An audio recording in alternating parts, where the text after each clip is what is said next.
Well, good morning, ladies and gentlemen, and welcome to the Stephen F. Udvar-Hazy Center. It's my very great pleasure to welcome you here today. It is an honor to host the first meeting of the newly reestablished National Space Council. By choosing this location to begin their work, the Council is sending a strong message about its intentions for our future in space. Rather than an executive boardroom or an agency conference room, this first chapter of the new space age will be written here among the icons of our nation's highest, proudest achievements. From the helmet and gloves of Neil Armstrong wore when he planted the flag on the moon, to Discovery, champion of the Space Shuttle fleet, the James S. McDonald Space Hangar contains artifacts that capture the scope of America's legacy and future in outer space like no other venue. From the beginning, the space program has been a partnership between industry and government, working together toward important national goals. From the first Mercury capsule to the International Space Station, private-public partnerships are the foundation of how America solves complex problems and accomplishes great things. Many of those same organizations are here today, helped us build this museum, and we're delighted to have them back. And we're grateful for the part that they have played in the plot the country's new course in space. The person leading that charge is no stranger here. During his tenure as representative of the Indiana's 6th District, he led a virtual field trip from the Udvar-Hazy Center to classrooms back home, ensuring that children in Muncie had the same access to the Smithsonian Institution as visitors to the nation's capital. That commitment to our shared mission of inspiring future innovators and explorers will be the key to National Space Council's bold vision for the future. This summer in Houston, the Vice President welcomed what he called the newest class of American heroes, the 2017 class of NASA astronauts. He said they will carry our nation to even greater heights of discovery and inspire our children and grandchildren every bit as much as their forebears in this storied American program. Those 12 men and women are of a generation, now the largest on Earth, learned long after we took our first small steps into the next frontier. The work begun here today will map out the giant leaps they will make on behalf of their country. Captain Gene Cernan, the last man on the moon, described the Apollo program as a decade out of time, a 21st century event born into the middle of the 20th century. 50 years later, the time is at hand for the heirs of Apollo to take up the mantle. It will be up to that new generation of innovators and explorers to lead the next great adventure. It is up to us to pass them the torch. It is now my great pleasure to welcome the Chair of the National Space Council and the Vice President of the United States, the Honorable Mike Pence.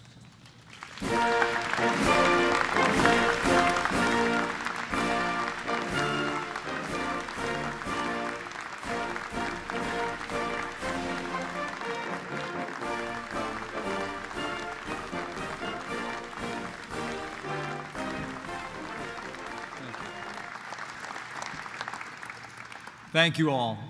Thank you all. General Daley, thank you for that kind introduction.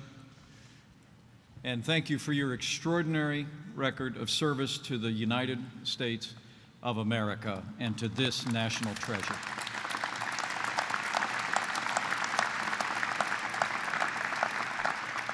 Members of the Cabinet, distinguished members of Congress who join us here today, honored guests, and to our gracious host, the Smithsonian Institution, the National Air and Space Museum, and all the men and women of the Stephen F.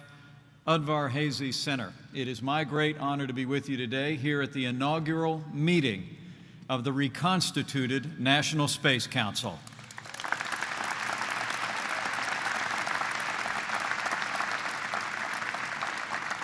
And I bring greetings from a man who is committed to American leadership on Earth and in the boundless expanse of space, the 45th President of the United States of America, President Donald Trump.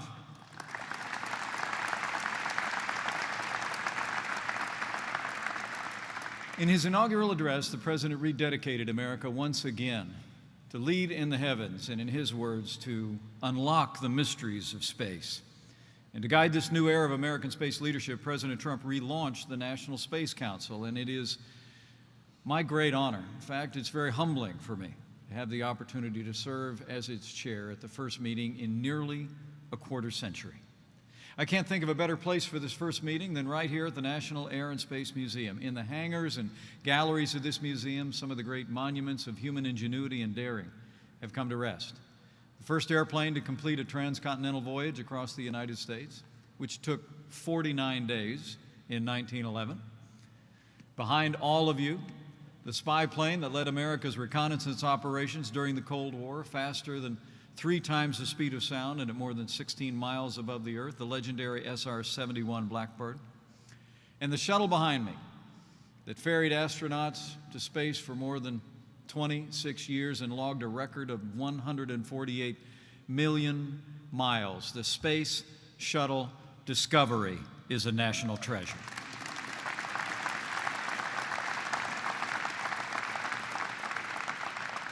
Each vessel here represents a pinnacle in the history of man's quest for knowledge and adventure. They remind us of the giants on whose shoulders we all stand. They inspire the millions of visitors who pass through this museum every year to dream bigger, work harder, and push farther in our own day. Today, in the shadow of this history, we pledge to do what America has always done. We will push the boundaries of human knowledge, we will blaze new trails into that great frontier, and we will once again astonish the world as we boldly go to meet our future in the skies and in the stars. Now, it's altogether fitting that we chose this week for the first meeting of the National Space Council.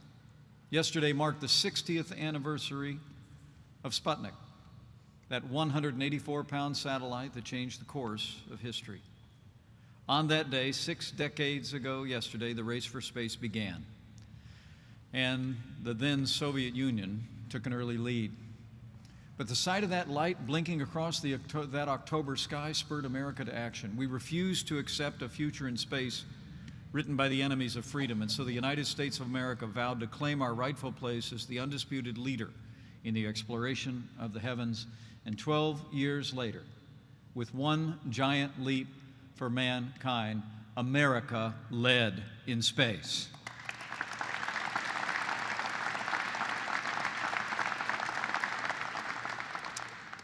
But more than half a century later, we've ceded ground. And so we gather here today to renew this same mission in our time. By reviving the National Space Council, President Donald Trump has declared to all of the world, America will lead in space once again.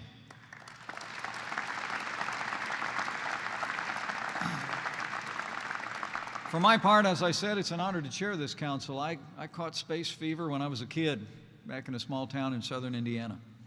Some of the most precious memories of my youth were my little family gathered around a black and white television watching images of American heroes making history in the stars.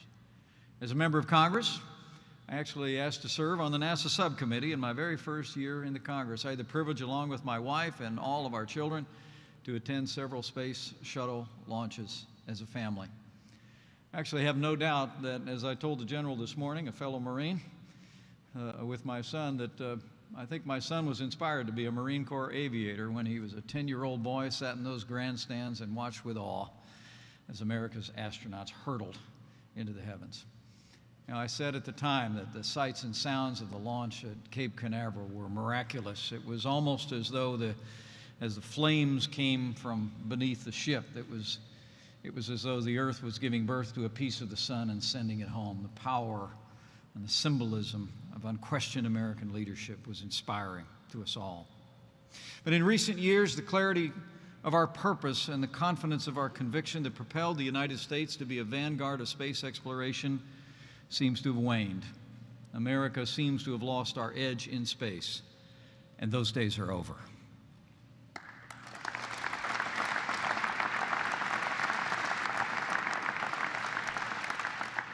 Because the American people have never lost our passion to explore space and uncover its secrets. This summer, I visited the Kennedy Space Center at Cape Canaveral, the Johnson Space Center in Houston, where I met with men and women of NASA, including, as the general said, the newest class of astronauts. They still embody, as generations did before, they embody the courage and excellence that's long inspired the American people. But for too long, our government's commitment has failed to match our people's spirit and meet our nation's needs. The truth is that America entered this new millennium without a coherent policy, a coherent vision for outer space. And in the absence of American leadership, other nations have seized the opportunity to stake their claim in the infinite frontier. Rather than lead in space, too often we've chosen to drift. And as we learned 60 years ago, when we drift, we fall behind. Our struggle to define the direction and purpose of America's space program dates back decades to the post-Apollo period. We had just won the race to the moon, and suddenly the question became, what should we do? Where should we go next? In the debate that followed, sending Americans to the moon was treated as a triumph to be remembered, but not repeated. Every passing year that the moon remained squarely in the rearview mirror further eroded our ability to return to the lunar domain and made it more likely that we would forget why we ever wanted to go in the first place. And now we find ourselves in a position where the United States has not sent an American astronaut beyond low Earth orbit in 45 years. Across the board, our space program has suffered from apathy and neglect. When the Space Shuttle program ended in 2011, we had 4 years to find an assured way for our astronauts to get into space. In the meantime, we agreed to pay Russia to hitch a ride on their rockets to the International Space Station.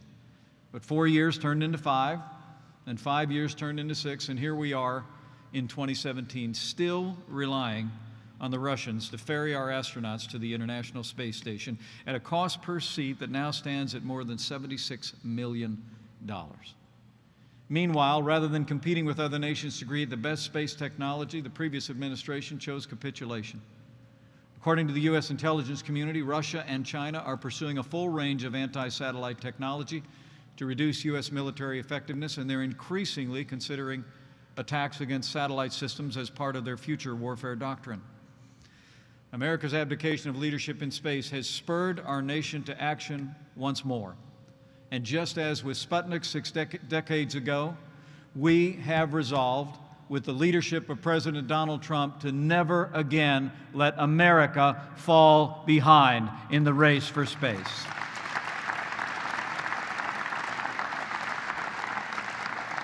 It's what brings us here today. And under the President's leadership, we will restore our proud legacy of leadership on this next great frontier, and America will lead again. Twice before, America's had a National Space Council charged with advising the President on national policy and strategy for space. The first Space Council helped marshal America's energies and skills during the infancy of our attempts to reach the stars. And it was under the Council's watch that America put a man in outer space, put a man on the moon with less than a decade between them. Now President Trump has charged this National Space Council with reviewing America's current policy and our long-range goals and coordinating all national space activities from security to commerce to exploration. Today, more than ever before, our nation's prosperity, security, and identity depend on American leadership in space. And the membership of this council, all members of our cabinet, critical members of our national security infrastructure, reflect the multifaceted nature of our work. Joining me here today as members of this council are several members of the President's cabinet, leaders in defense, intelligence, commerce, transportation, space exploration, science, and technology. Would you please give them another round of applause for making this a priority?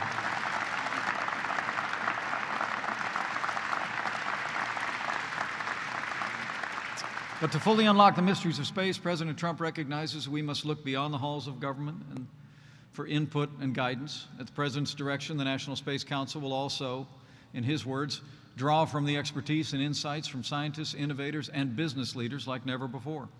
We will tap into the bottomless well of American innovation once again. American companies are on the cutting edge of space technology, and they're developing new rockets, spaceships, and satellites that will take us further into space faster than ever before.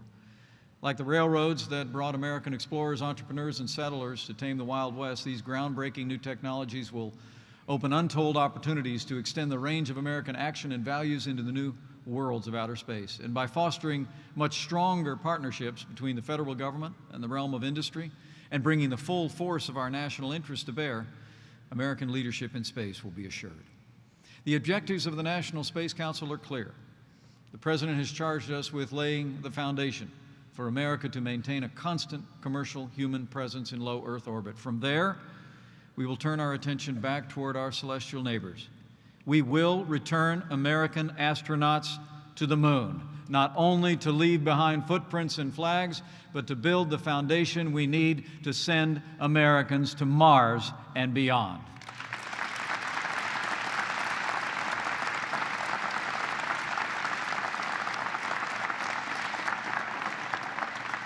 The moon will be a stepping stone, a training ground, a venue to strengthen our commercial and international partnerships as we refocus America's space program toward human space exploration. And under President Trump, this council will spur the development of space technology to protect America's national security. Space is vital to our national security. I saw firsthand when I visited Schriever Air Force Base and the Redstone Arsenal earlier this year. And as I said, our adversaries are aggressively developing jamming, hacking, and other technologies intended to cripple military surveillance, navigation, communication systems. In the face of these actions, America must be as dominant in space as we are here on Earth. My friends, the task that lies before us will require the highest level of commitment and dedication. Now, the work before us will be difficult, but difficulty always brings out America's best. And America's best is unbeatable by anyone, anytime. We won the race to the moon a half a century ago, and now we will win the 21st century in space.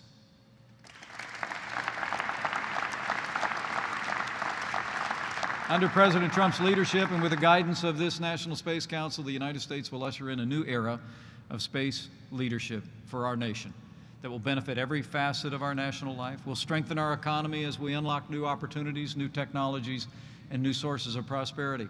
Will inspire our children to seek education in science, technology, engineering, and math. Will enhance our defense and advance the security of our citizens. But most of all, as the President believes, we will renew the American spirit itself and rekindle our belief that America can accomplish anything. As President Trump has said, in his words, it is America's destiny to be the leader amongst nations on our adventure into the great unknown. And today we begin that latest chapter of that adventure. But as we embark, let us have faith. Faith, as the old book teaches us, that if we rise to the heavens, He will be there. And as we make plans and we prepare recommendations for our President and our leaders in the Congress, we will also do so with the mind that there will be courageous men and women who will make those plans a reality. And our faith in them and our faith that they will not go alone will sustain us as we go, as it ever has before. So with thanks for all the members of the Space Council, thanks for all the honored guests from whom we will hear, welcome to the first gathering of the National Space Council. Let's get to work.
Over.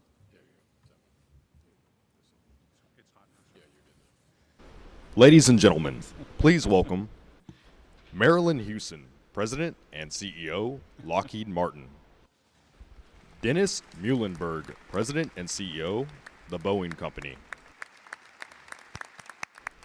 David Thompson, President and CEO, Orbital ATK.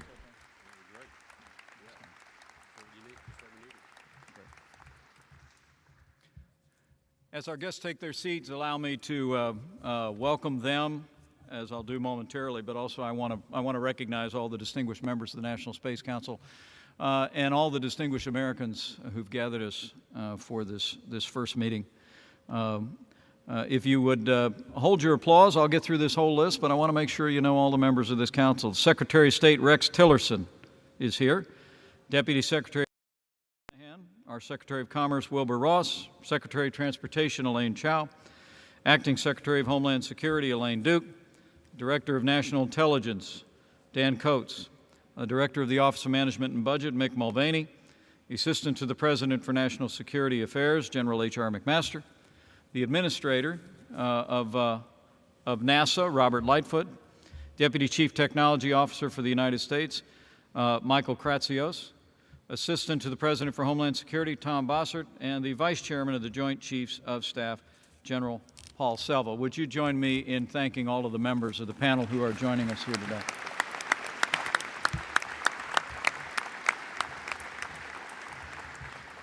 With that, this first meeting of the National Space Council is called to order. I want to thank all of the distinguished guests who are with us today for presentations on this first panel. As I said in my opening remarks, today's meeting is an opportunity for us to hear from leaders in our space community. We have a great lineup today, and I'm eager to hear their thoughts as our entire council is. Our first panel is focused on the civil space program and deep space exploration efforts. You just received a proper introduction onto the stage, so let me begin with the Chairman, President, and CEO of Lockheed Martin, Marilyn Hewson, for your opening remarks. Thank you, Mr. Vice President. Mr. Vice President and distinguished members of the National Space Council, it is an honor to appear before you today to contribute to a bold new vision for U.S. leadership in space.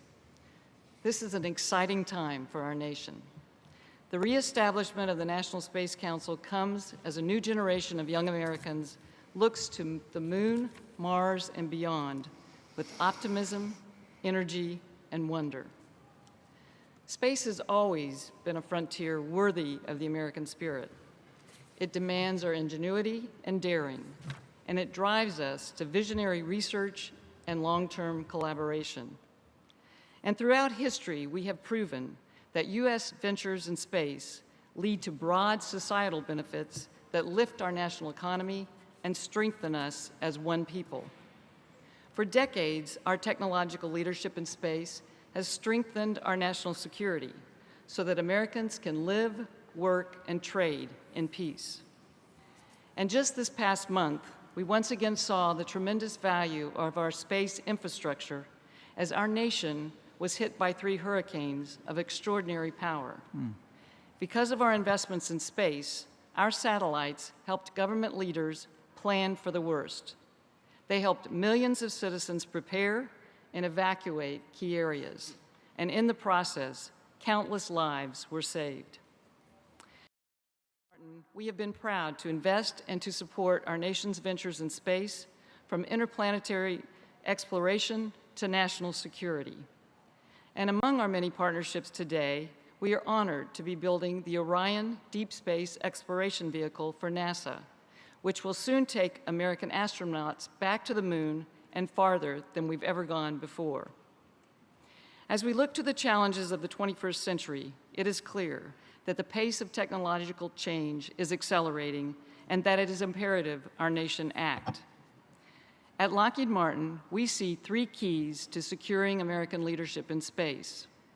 Our nation will need clear and strong government leadership, visionary programs, and stable, sustained investment. By taking these positive actions, we will enable industry to plan, invest, and innovate over the long term. And in turn, our nation will foster a robust U.S. supply chain with advanced manufacturers, high-quality jobs, and transformative technologies. Nothing better represents America's optimism about the future than space. And nothing is more inspiring to the next generation of science, technology, engineering, and math students than an America resolved to explore and unlock the mysteries of the universe together. Thank you, and I look forward to your questions. Thank you very much, Marilyn, for your comments. Next, we'll hear opening remarks from the Chairman, President, and CEO of the Boeing Company, Dennis Muilenburg. Welcome. Thank you. Good morning, Mr. Vice President, distinguished guests, industry colleagues, and fellow panelists. I want to begin by thanking you, Mr. Vice President, for reconstituting the National Space Council. That's a big step for our country, an important one, and I believe through this forum, the government, industry, and academia can discuss how to co-author the next chapter of American leadership in space. Boeing employees around the globe strive every day to deliver on our inspirational purpose and mission to connect, protect, explore, and inspire the world through aerospace innovation.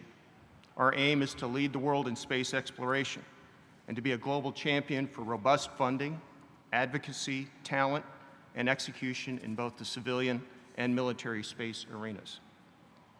We are drawn to exploring the unknown and unraveling the universe's greatest mysteries.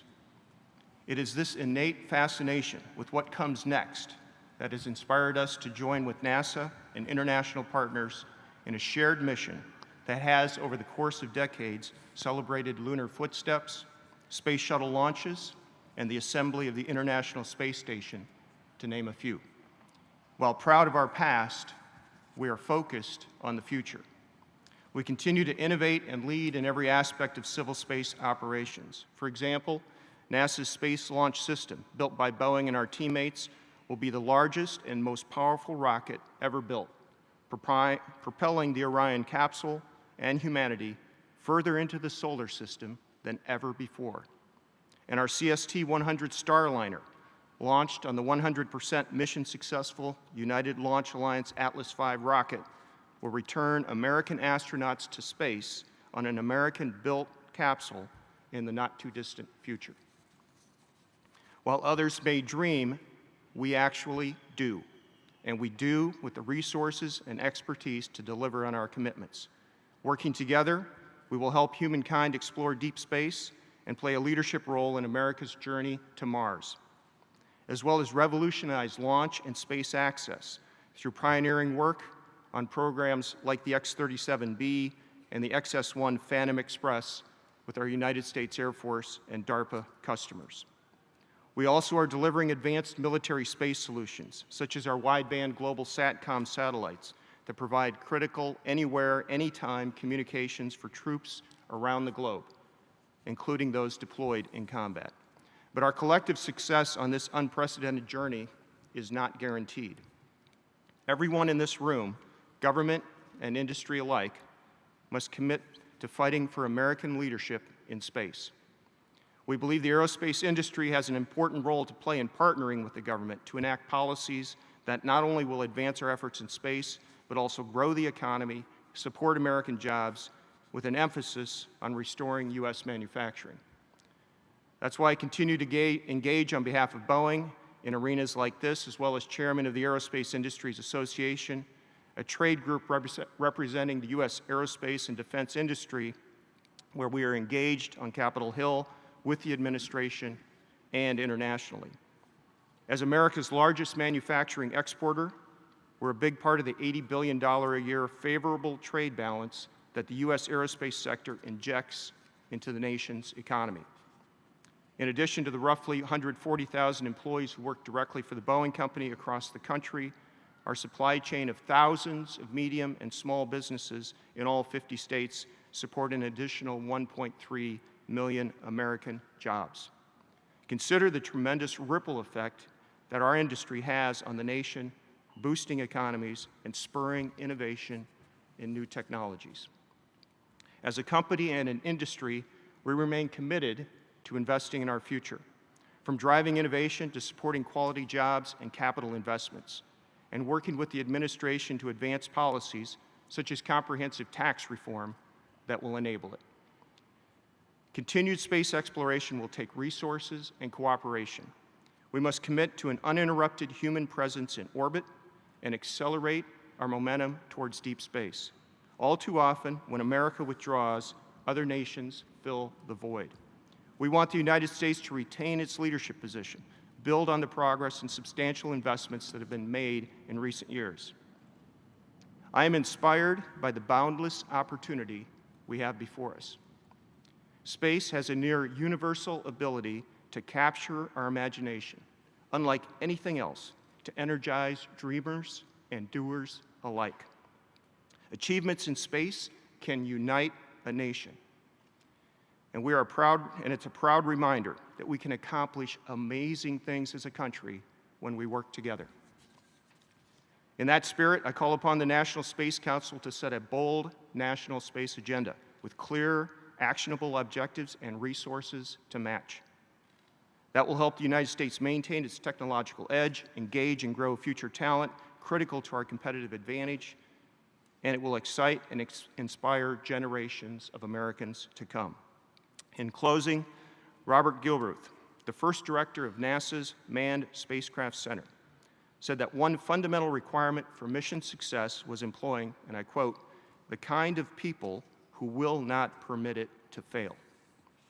Vice President Pence and members of the National Space Council, we are those people. And you have our full commitment as the Boeing Company and our teammates to ensure we will succeed in this important endeavor. Boeing will be there leading every step of the way. Thank you, and I look forward to your questions. Great. Thank you, Dennis. Thank you for those words. We look forward to a dialogue. Before we get to questions, David Thompson, who is President and CEO of Orbital ATK. Welcome. Mr. Vice President, members of the National Space Council, ladies and gentlemen, good morning. Thank you for inviting me to participate in this important and timely discussion of our country's civil space programs. With strong leadership from the National Space Council, there are many exciting opportunities available to this administration for near-term space achievements. I would like to highlight 3 areas that I believe hold great promise for future accomplishments by NASA and other space-related enterprises in the next 5 years. First, human voyages to cislunar space. Today, NASA is on the threshold of completing the development and, in about 2 years, conducting the initial flight of America's first deep space transportation system since the Apollo-Saturn vehicles of the late 1960s and early 1970s.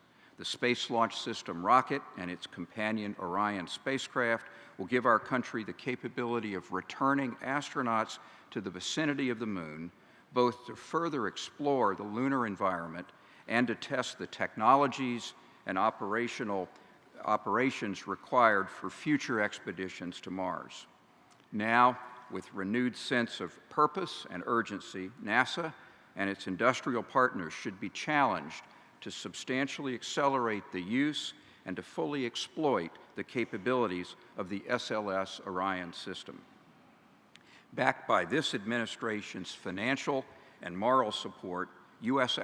astronauts can carry out several cislunar voyages during the next 5 years, including flights to the moon to place and activate the first elements of a lunar orbit station, which NASA calls the Deep Space Gateway. Second, international and commercial partnerships. The International Space Station program has been a remarkably successful collaboration of 16 countries, led by the United States, but facilitated and enhanced by the technological, operational, and financial contributions of many of our closest allies in Europe, North and South America, and Asia.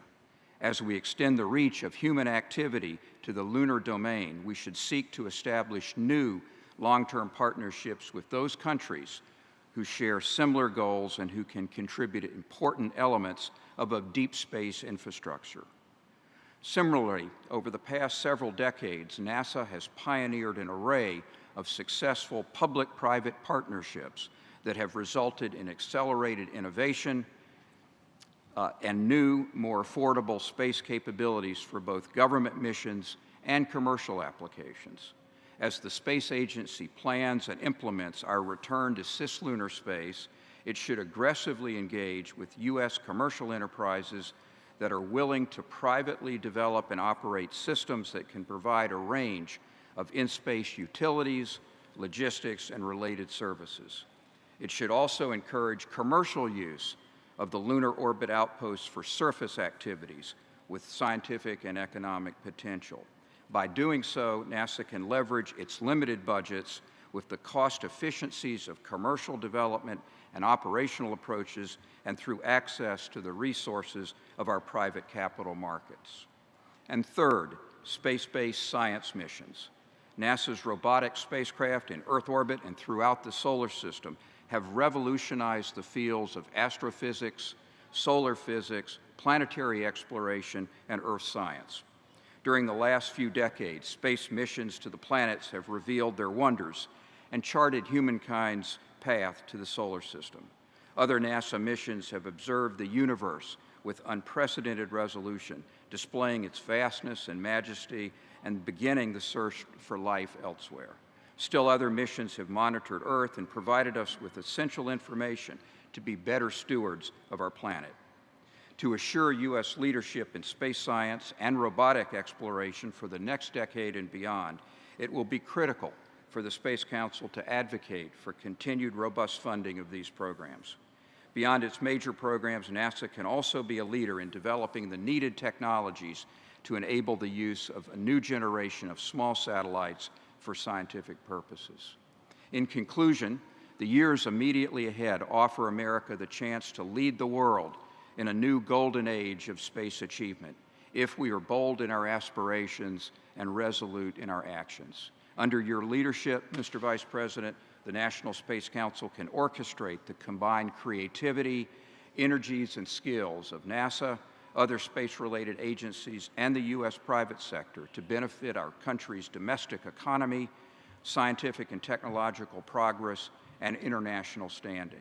Thank you for this opportunity to present my views on this important topic. I'll be happy to respond to your questions. That's great. Thank you, David Thompson. Thank you for those thoughtful comments. The chair will begin with a brief question. We are struck by your testimony this morning. Each of you, Marilyn, you spoke about the imperative of American action. Dennis, you spoke about the commitment to uninterrupted space that you cautioned about when America withdraws. And David, you spoke about the need to accelerate. My question is, can you favor us with how do you view America's role in space today? Have we fallen behind, as we believe? Is that your judgment from the outside? And how quickly can we seize American leadership again in a broad range of areas in space? And maybe just briefly on that, and then I'll go to the rest of the panel. Marilyn, and then maybe others. Thank you, Mr. Vice President. I would say, first of all, that it is very important today that it is an imperative. In my view, national security, economic growth, as well as being able to help with education and understanding of our world is imperative around space. It has been for many, many years. It's even more so today. To your question about being behind, I think as you hear from the National Security Panel, you'll hear more insight to this, but I do think that we have to be vigilant on that front, as you've outlined in your remarks. From an economic security standpoint and from an economic growth standpoint, space is an inspirational area for us as a nation, not just because it's a new frontier, but because it makes our lives better. Right. We can look at so many technologies that we have gained through our exploration of space, and I think getting our young people, the next generation, as well as Americans today, focused on that will bring more jobs, will bring more inspiration, and will help us to continue to lead as a nation. Great, so it's an imperative. But Dennis, how quickly do we get back in the pole position in every area of space exploration, in your mind? How quickly can we get there? Sir, I think we can get there quickly if we have focus and commitment and resourcing. I share the sense of urgency here. We see countries around the world investing in space to gain competitive advantage. We know that investing in space is important from a national security and economic standpoint. We have the resources available. We have the talent available. We have the right programs in place now. It is important that we have long-term stability on funding, a clear commitment, and clear, actionable objectives. And with that, I think we can rally the whole country. There is nothing more inspiring than the country's space program in terms of rallying today's industrial government partnerships and building the next generation of talent. Right. So I think we can do it quickly, and I think it's measured in a matter of a handful of years, and we can make clear progress right out of the gates. David, you were talking about the ability to do cislunar space multiple missions within the next 5 years. Do you share the belief how quickly we can get back in the forefront? Yes, sir, Mr. Vice President, I do. I think NASA has done a fantastic job of building the basic infrastructure that will allow us within a period of 5 years or less to return American astronauts to the vicinity of the moon, and shortly thereafter, if we so choose, to return both astronauts and their robotic helpers to the surface of the moon. So I believe this is feasible within a period of time of approximately 5 years. Right. Well, thank you all. With that, Secretary of State Rex Tillerson. Well, thank all of you for being with us this morning, and I think an important point that has been made in terms of the real value delivery of undertaking a robust and vigorous deep space exploration program you touched on is the inspiration that it provides to so many young boys, young girls, young men and women to enter fields of science, technology, engineering, and math study, and then take that onto their careers.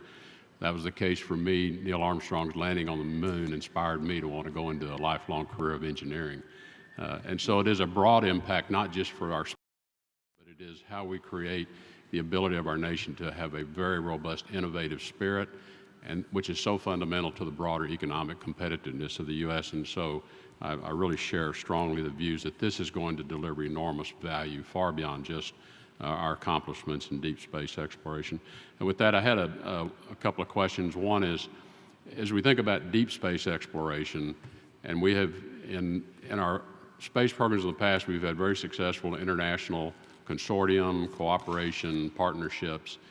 As we think about deep space exploration, what's the proper, in your view, what is the proper architecture around an international effort to put humans into deep space exploration programs? Are there areas that we should reserve to ourselves? Are there areas that really lend themselves to international consortium? And then as you think about that, what are there particular countries, in your experience, that we should be developing this relationship and this architecture with in particular? Where should we be focusing? Mr. Secretary, if I could take a first cut at that. I think a good model is the work we've done together on the International Space Station over the last many years. That has been a very successful endeavor for our country with a number of industrial partnerships and partnerships with other countries. The key to success, however, is American leadership. So collaboration works, it can make sense, but it requires American leadership and America architecting the system. I think there are similar opportunities for deep space exploration, but again, I think America needs to lead with the technology, lead with the architecture, lead in terms of building an infrastructure that will allow international collaboration. There are certain elements of technology and innovation, too, that I think are appropriate for the United States to keep for itself, and that has to be part of architecting such a program. But I think the opportunity to bring in additional resources and talents with many of our global partners, our allies, finding intersections between national security and economic security are very viable, and those are the places where I would look for partnerships. I would add on the deep space exploration side, Orion is a good example of that. Today we have the European Space Agency that is building the service module for that. This is going to be, you know, it's a proven technology. It's a capsule that we are moving forward with NASA, and we're very pleased with where it is in its progress. So it's working today. I think where we also would look is other countries is involved with the infrastructure that we put in place in space. But I would also think an important area that we should keep in front of us as a government is that in space, we need to have an international framework, regulatory framework, because there are over 70 countries that have missions in space today, a variety of different things that they're doing. And so the U.S. should lead on helping to get in place that regulatory framework that's so important for those international partnerships and for just operating in that domain. Mr. Secretary, I would agree. I think the discussions have started at a preliminary level between NASA and the European Space Agency, and I would recommend that the Space Council encourage those discussions. I think NASA and ESA have been good partners on a variety of human and robotic space initiatives in the past, and could form the core international coalition to see humans move into deep space in the near term. Thank you, Mr. Secretary. If you have no other questions, I'll take the moment to remind you that Neil Armstrong was a Purdue University engineer. That would be Purdue University in Indiana. Appreciate very thoughtful comments, and appreciate the Secretary's presence here today and his engagement on this council. Acting NASA Administrator Robert Lightfoot is recognized. All right, thank you, Vice President. I think the question I would have, I'm going to kind of direct it to David, but I'll let the other two jump in if you get a chance. Clearly, we've advanced a lot since the last time we went to the moon, and there's a lot of advancements that are out there. And I'd be very interested in your thoughts on the role of robotics or other technologies as we look at going into lunar operations. Specifically for you, David, you guys are working a lot in satellite servicing, and your Cygnus cargo vehicle that you're flying to the International Space Station today, you're looking at autonomous operations there. How do you see that as an enabler as we move forward into this area, or other technologies that you want to speak on that? Thank you very much, Robert. I see the near future activities in the vicinity of the moon differing in several important respects from our last human flights to the moon almost 45 years ago. First, I believe these upcoming missions will ultimately be of longer duration. The longest period of time that humans have ever been in the vicinity of the moon is less than 5 days. And as we go back, I think we will quickly amass the experience of weeks or months of operations in lunar orbit and on the surface of the moon with human-tended platforms and reusable systems that can be left behind to be serviced by many subsequent crews. With respect to robotics and other autonomous systems, there have been enormous advances, in some cases spearheaded by NASA, in other cases by the private sector or the military in these technologies over the intervening 4 decades. NASA has done quite a bit of this on its own with its robotic emissaries to explore the solar system.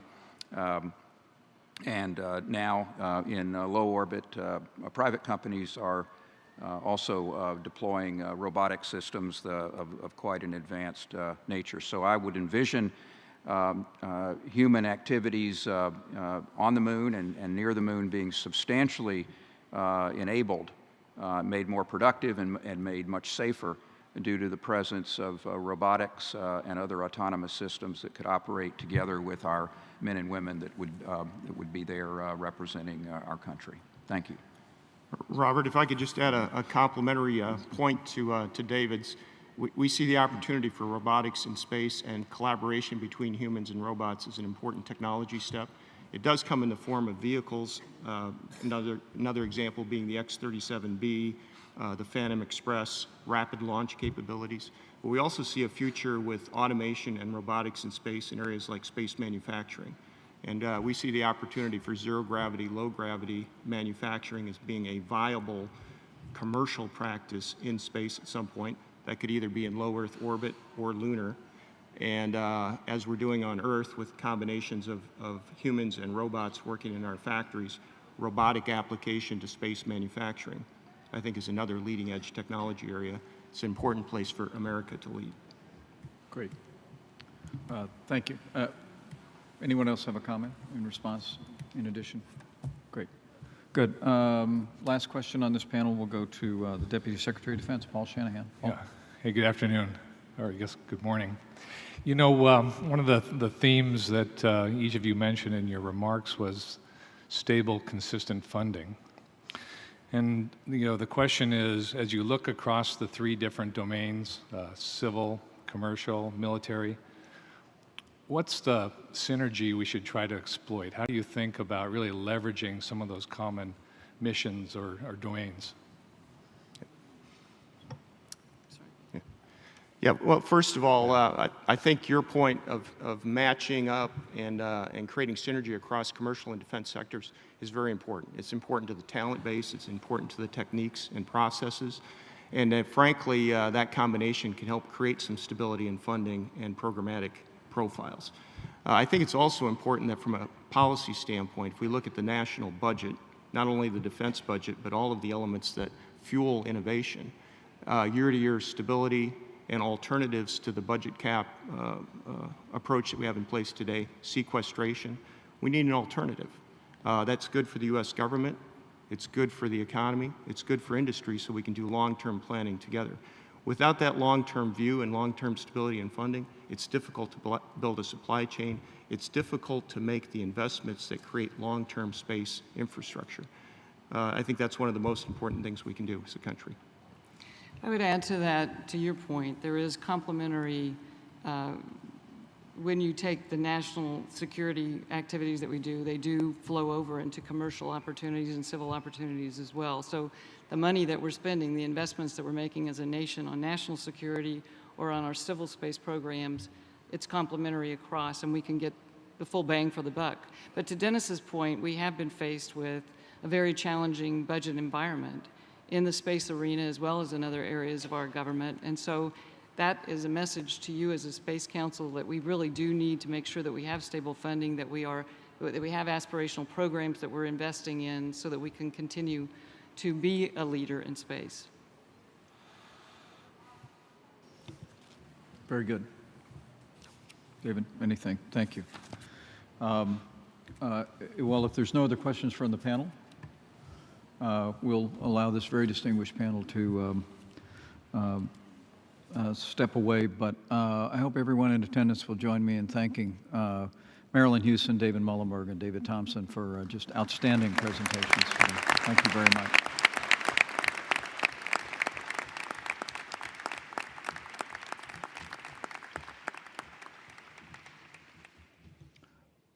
As our next panel begins to make their way, I would call everyone on the Space Council's attention to your packets today. There's a recommendation to the President for a new policy on deep space human exploration. Meets the President's vision for America to lead in space again.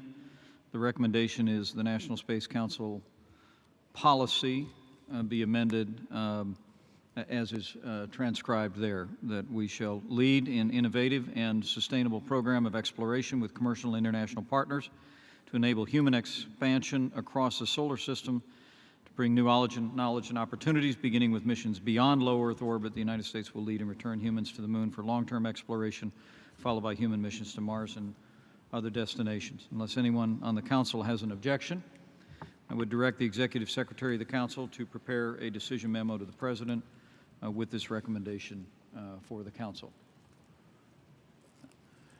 Hearing none, so moved. With that, Secretary Ross, do you have a comment? No, sir. I agree with it. Good, thank you. Thank you. Saw your light on there, Wilbur. I'm always ready to recognize you. With that, let me turn to the Acting Administrator, Robert Lightfoot. You've got a big job ahead of you.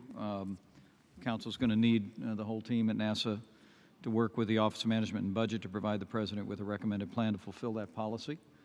We'll need you and your team at NASA, present and future, to be prepared to do just that. And it certainly reinforces what we heard today about the importance of urgency, but also a sustainable commitment of the United States to consistent presence in space. So with that, welcome your comments. Yeah, thank you, Mr. Vice President. I think, as we sit here today, Mark Vande Hei and Randy Bresnik are doing a spacewalk at the International Space Station. So they're outside the station above us, 200 some odd miles above us today. And I am confident and excited about the opportunity to bring a plan back to the President that allows future astronauts like that to do the same kind of work further and further into space. So it's an exciting time for us, a good opportunity for us to do this, and I look forward to working with the Council, OMB, as we go forward. So we're ready to do it. Great. Thanks, Robert. Thanks for your leadership as our Acting Administrator at NASA, and thank you all. We're going to begin to turn our attention to the next panel. This panel is focused on the entrepreneurial side of space, which is commonly called commercial space. Before I do that, I did want to recognize a couple of folks who are in the audience today as we talk about a sustainable commitment to space. I don't want to fail to recognize members of Congress who are present with us today. We're grateful for their presence. Congressman Dana Rohrabacher, Congressman Steve Palazzo, and Congressman Jim Bridenstine is with us today. Would you all join me in welcoming their presence today? Thank you, sir.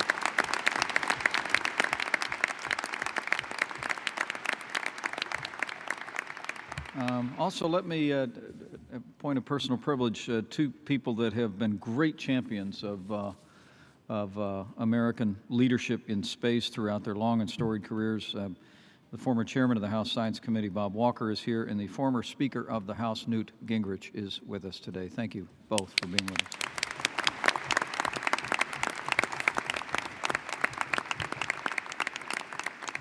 That, as our next panel steps to the stage, the panelists before us represent some new and exciting companies that are pushing the bounds of what we thought was possible, even shaking things up a little bit in aerospace markets globally, to say the least. Our first panelist will be Ms. Gwynne Shotwell, the president of SpaceX. Our second panelist will be Mr. Bob Smith, the CEO of Blue Origin. Our final panelist will be Fatih Osman, CEO of Sierra Nevada Corporation. Before we recognize Ms. Shotwell, would you join me in welcoming this panel back to the National Space Council? Thank you all. Ms. Shotwell, you're recognized.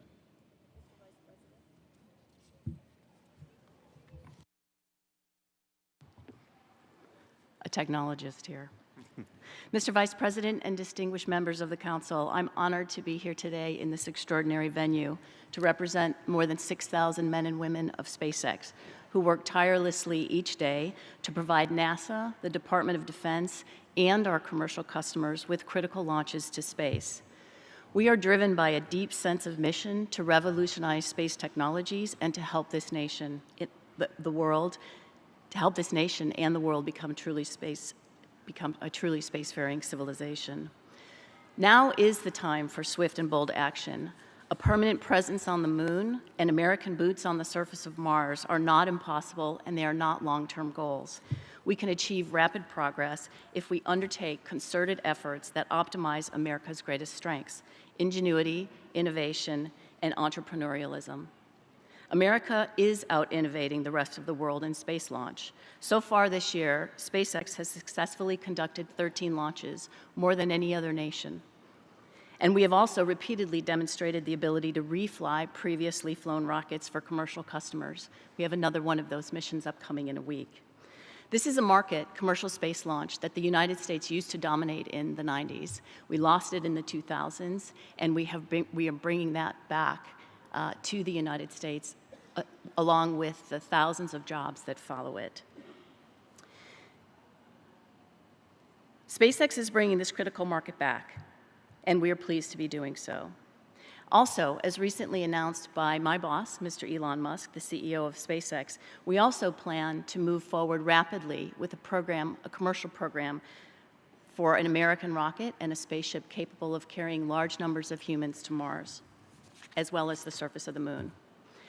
Though I sit on the commercial space panel today, and as I've mentioned, we are a key player both in the civil and the national security space markets. Earlier this year, we carried the National Reconnaissance Office L-76 mission to orbit.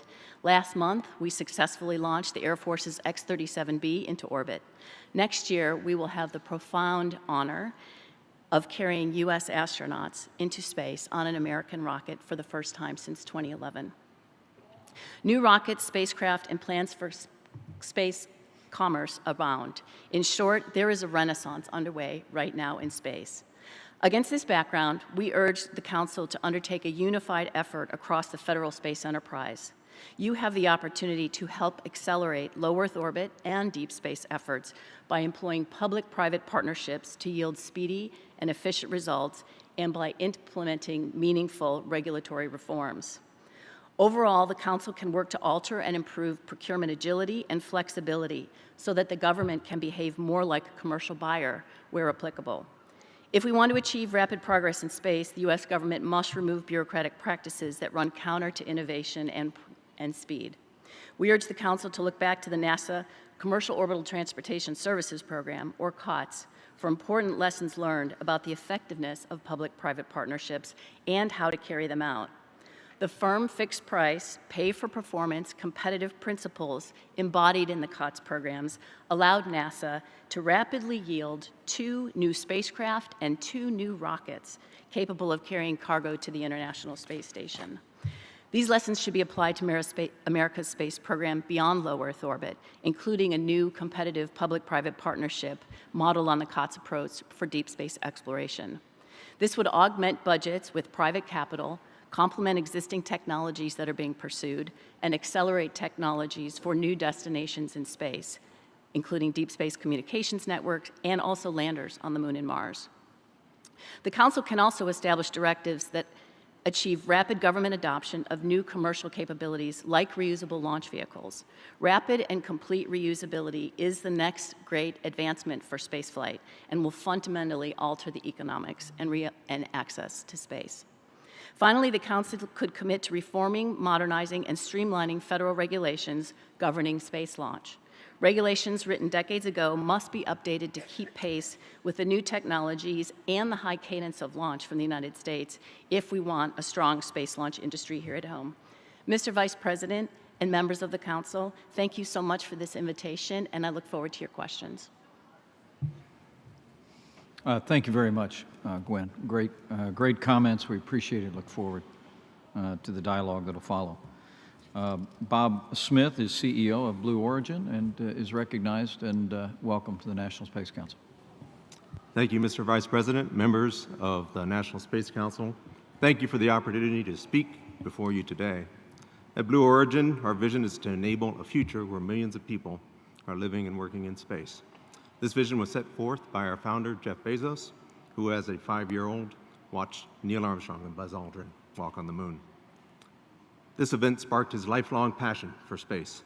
This passion is what all of us at Blue Origin think about each and every day. I'm a child of the Apollo era and saw with my own eyes the immense progress we made then to accomplish things that were almost unthinkable at the time. I am proud now to be part of leading this organization forward and representing the commercial space industry's desire to work with the government to see progress like this once again in my lifetime. The traditional government-driven space enterprise gave the U.S. leadership in space over the past 60 years.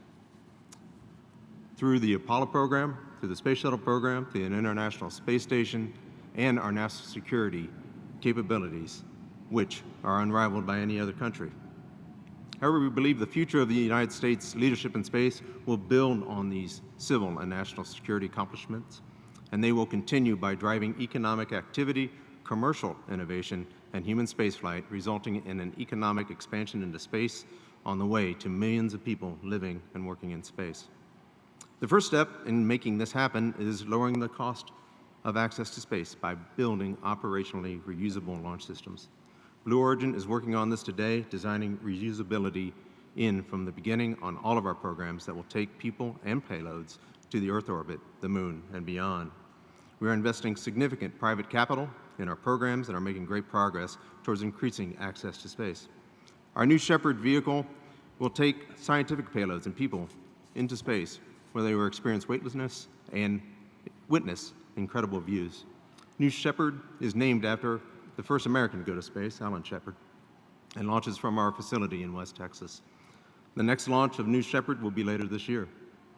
The advances in reusability that we have developed with New Shepard are making their way into New Glenn, our orbital rocket that will launch from historic Launch Complex 36 at Cape Canaveral, taking people and payloads to low Earth orbit and beyond.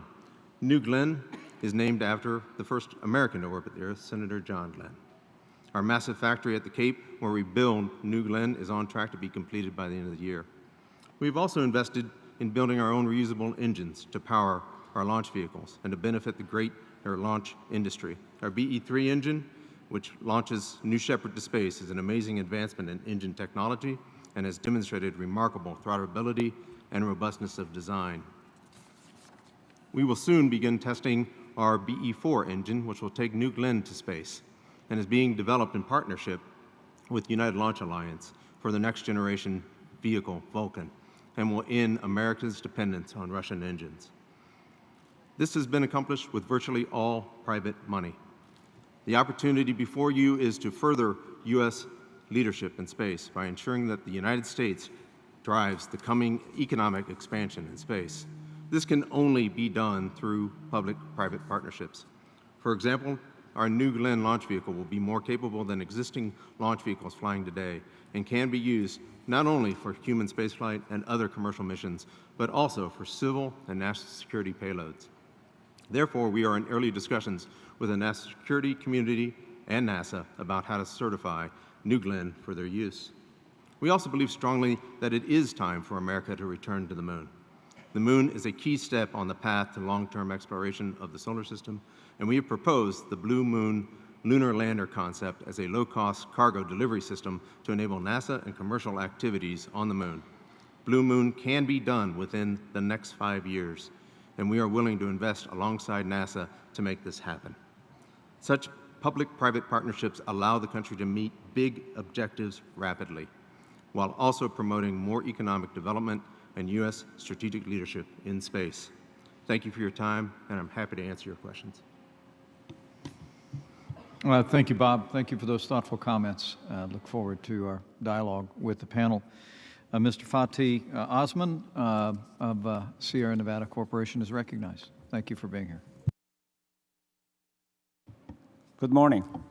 I'd like to echo my colleagues in thanking the Vice President and the Council for the opportunity to address you today.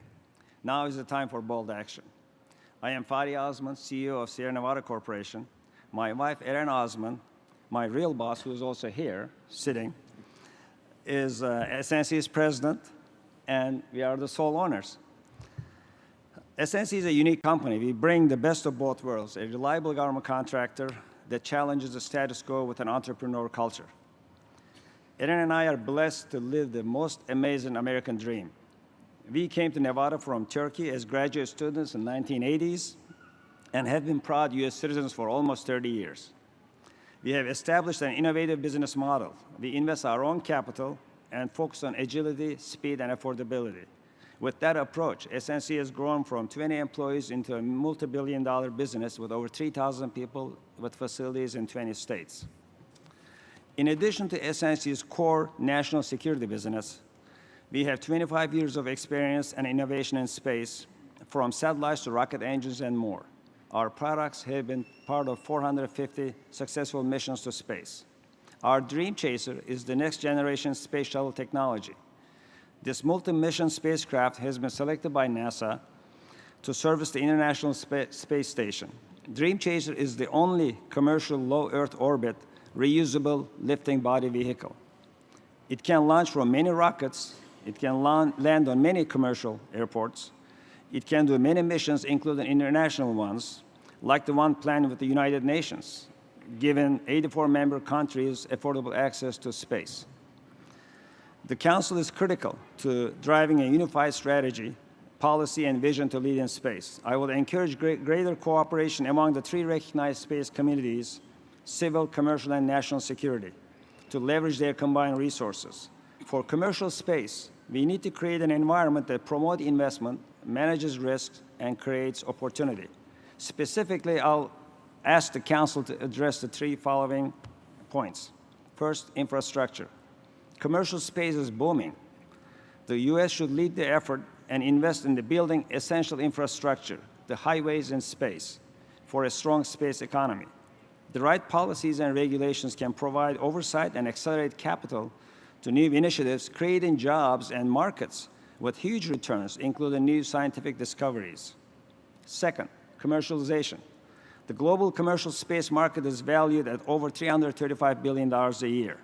The U.S. has a unique opportunity to establish a roadmap based on an open architecture framework that fosters competition and affordability. This will provide an integrated capability that can leverage and service civil, commercial, and national security and international partners and consortiums. Incentives are critical as well to stimulate the space economy and ensure U.S. global leadership. For example, like a free trade zone, a space economic zone could be created at the International Space Station and aboard U.S.-flagged space vehicles. Third and final, continuation of the International Space Station. The U.S. should make the decision now to continue operating the ISS through the end of the next decade. This was a hard lesson learned when we retired the space shuttle The ISS is considered to be a stepping stone for exploration, and we need to preserve it to open new doors into space and go to deep space. In closing, let me address the future. This administration is focused on space. This will light a fire in our national imagination and inspire our children. After all, space is multi-generational and a bridge to bring cultures and worlds together. For Erin and me, our own mission statement reflects this focus. Dream, innovate, inspire, and empower the next generation to transform humanity through technology and imagination. I want to thank President Trump and Vice President Pence for reinstituting the National Space Council and reigniting the dream. We need this kind of bold action, and we stand ready to help you bring speed and agility to space. Thank you again, and I look forward to your questions.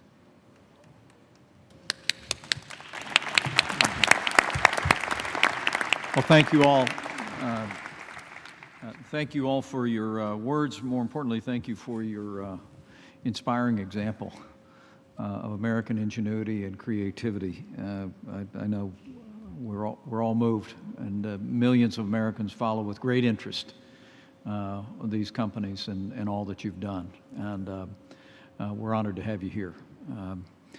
Let me, the chair will ask a very quick question. Gwen, you talked about regulatory reform. Fatih, you talked about the kind of regulation that would create infrastructure in space, a highway. Bob, you reflected on the same, making sure that the U.S. drives economic expansion in space. Can anyone on the panel speak briefly to what we might focus on with regard to OMB, commerce, transportation, in the area of regulatory reform? And I believe the testimony was that we have not updated regulations with regard to space since the days of Apollo. And Gwen, since you raised the issue, can each of you speak to that, and then I'll go to the Secretary of Transportation.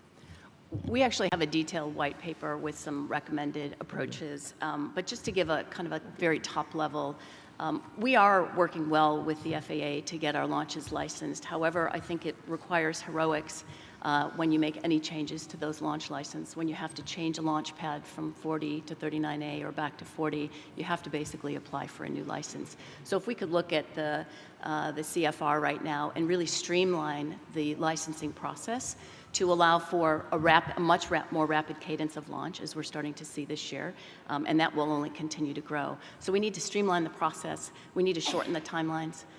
It takes 6 months, then you reapply 90 days, 30 days, and then 15 days to file a flight plan. I think if the airline industry had to follow such regulations, maybe they'd change faster. Those kinds of things. The regulations are there, but they definitely need to be streamlined in order to facilitate the very rapid cadence of launch. Very good. Bob? Sorry, a little technical problem. Yeah. There we go. Sorry about that. So the fundamental... I had the same problem. Did you? All right, thank you. Well, I would just echo what Gwen largely said, but put a finer point on it. It really comes down to reusability. That is the difference. When you have expendable launch capability, there are existing frameworks by which to handle that. But once you get into reusability, now you're into a different regulatory regime. And so we actually now have duplicative overlap between the United States Air Force and what we also see from the FAA. So this is a good opportunity for actually to go change that regulatory environment, because reusability will be the thing that actually changes the economics of getting to space and having millions of people working there. In terms of your question for infrastructure, I think I was excited when I heard about the $1 trillion infrastructure investment that was promised.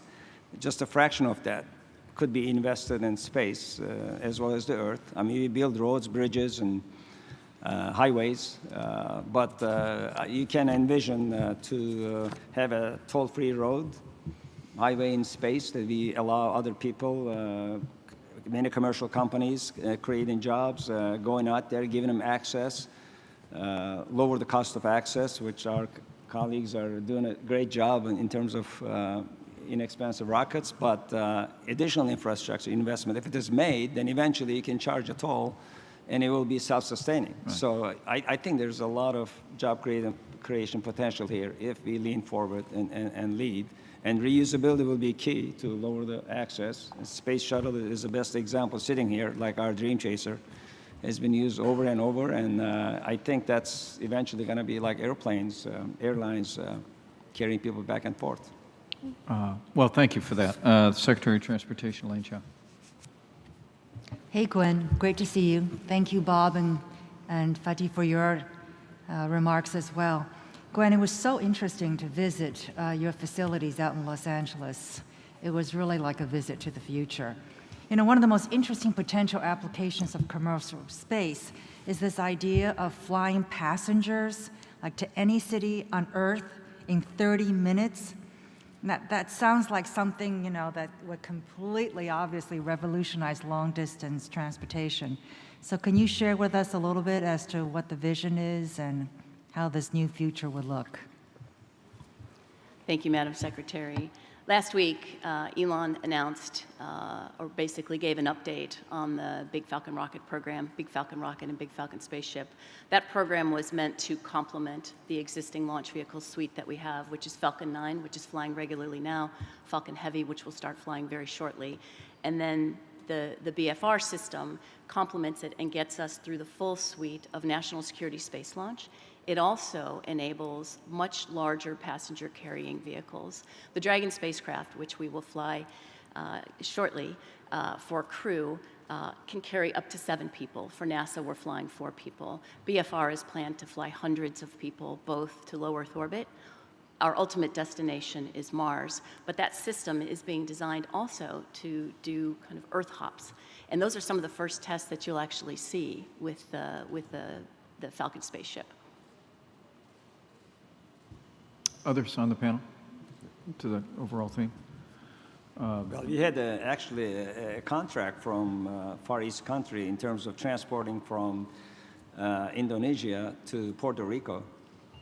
We did a study, several $1 million, and that's a great possibility. It was taking about 45 minutes, a very short time. It's expensive right now, but I think if you look into the future, it will be affordable. Thank you, Madam Secretary. Anything else?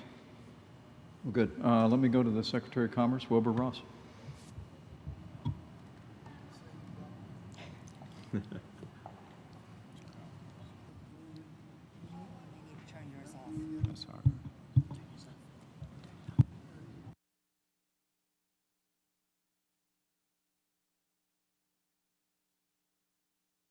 Through NOAA operates, Commerce through NOAA operates 16 satellites, 11 for civil use, mostly weather and earth mapping, and 5 for the Air Force. And we've had a lot of partnerships with other countries and with some private sector. And I've been intrigued that in low gravity and no gravity environments, materials take on different properties from what they have here on Earth. And I wonder, is that an area that you think is ripe for commercialization, or are there other segments of space that are more ripe so that we really can have public-private partnerships in meaningful dollars? Because so far the monies we've gotten really haven't been big dollars in the partnerships. Can I answer that? That's a very exciting area because we have so many requests as part of our commercialization of the Dream Chaser program outside of NASA from pharmaceutical companies and building new materials in space, growing crystals that are not possible under Earth conditions, but microgravity allows you to do that. So there's so many possible industrial potential, including 3D printing in space, that can allow you to do other things that you couldn't do industrially on Earth. So it is a very exciting area that I believe it's going to be a big economic stimulus eventually. I would just add that if you look broadly within what the commercial activities are going to be, a continuation of what we're doing today is very much what's going to happen in the near term. So we're going to have observation satellites and communication satellites. That's obviously going to be a key commercial customer. But the next one for Blue Origin is going to be space tourism. So within the next 18 months, we're going to be launching humans into space. And this won't be astronauts, people that have been trained and specialized within an area, but these are going to be everyday citizens. So that by itself is going to open up new ways of actually thinking about commerce into space, which is going to be very exciting. Beyond that, as we reduce the overall cost of getting to space, many of those things come to play, such as space power, manufacturing in space, and using a lot of and exploiting a lot of the resources that are actually in space today. So I think once we get to those first 3 levels, then we're going to be able to actually go a little bit further and faster in terms of actually getting higher economic activity in that front. I do believe strongly that once you put people, massive amounts of people in low Earth orbit and beyond, the space enterprise will proliferate in ways that we can't even imagine right now. Very well said. Thank you, Mr. Secretary. If you have nothing else? No, that was just been shut off again. that was my big set of questions. The other one, though, was when we have international partnerships, how do you modulate it so that we make sure we keep control and we keep our leadership position as opposed to diluting it with these third parties? Secretary Tillerson has a very robust set of rules called ITAR, which prevent the proliferation of technology to countries outside the United States. No, I didn't mean the export of technology. We have BIS, so I'm well aware of the limits on that. I was talking about if somebody pays very small rent to use a space on a space station and develops a product, how do we get some benefit out of it rather than it being the third party or the international partner? Well, if I can try to answer that, because we are right now in the process of working with United Nations, as I referred earlier. They signed an agreement with us to the mission in 2021 with 84 countries who cannot afford access to space. There are a lot of universities and experimentation lined up to be included in that mission. Everybody pays a small part to be a part of that. But we are managing the architecture. We are managing who can get on there, what's going to be the outcome, IP management rights, and those are evolving. But we have a tangible example right now, right around the corner for that mission that's going to be very interesting to prove that. But I am excited because it's the U.S. leadership. It's our airplane, American space plane, taking these nations and experiments in space. So we will have more say on this than if we let somebody else do, like Chinese set up a space station, free access, and everybody goes there and we have no control. So thank you. Thank you, Mr. Secretary. I'm going to recognize the Secretary of State and then a wrap-up question from the Director of OMB before we move on to our final panel. And I will say, Gwen, that the Secretary of State would greatly welcome the enhanced transportation. Yes, I shortened would. travel time. 30 minutes to destinations around the world would be great. Mr. Secretary, I'm all in. Kind of picking up on several comments around regulatory obstacles, but I want to go extend that a bit to international space law.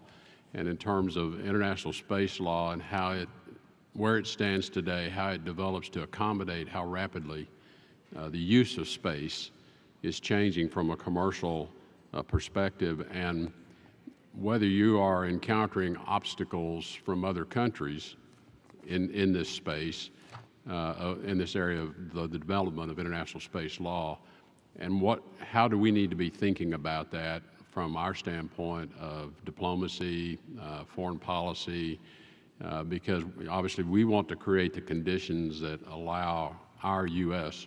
commercial entities to compete and to thrive, maintain that leadership position, regain that leadership position. So kind of pushing this regulatory environment out into now the space environment, are there areas of concern you can identify or obstacles you're encountering that would be helpful for us to understand? Thank you. I believe with the movement to go beyond Earth orbit, the FAA is undertaking or looking at ways of regulating that activity. And I wouldn't say that we've had any issues yet, but know that that these things are coming, and that we will have to have a regulatory regime that does cover private missions to the moon, private missions to Mars as well. So my guess is we are kind of just starting that journey, and we will be working, hopefully, very closely to make sure that the regulatory regime is there for us to do work, our good work, in a very rapid manner. I would just add that a regular review of what the export regime is between Department of Commerce and Department of State is always a good thing to go do. Those tend to get locked in for long periods of time as technology advances. Getting that update on a regular basis, I think, is very valuable.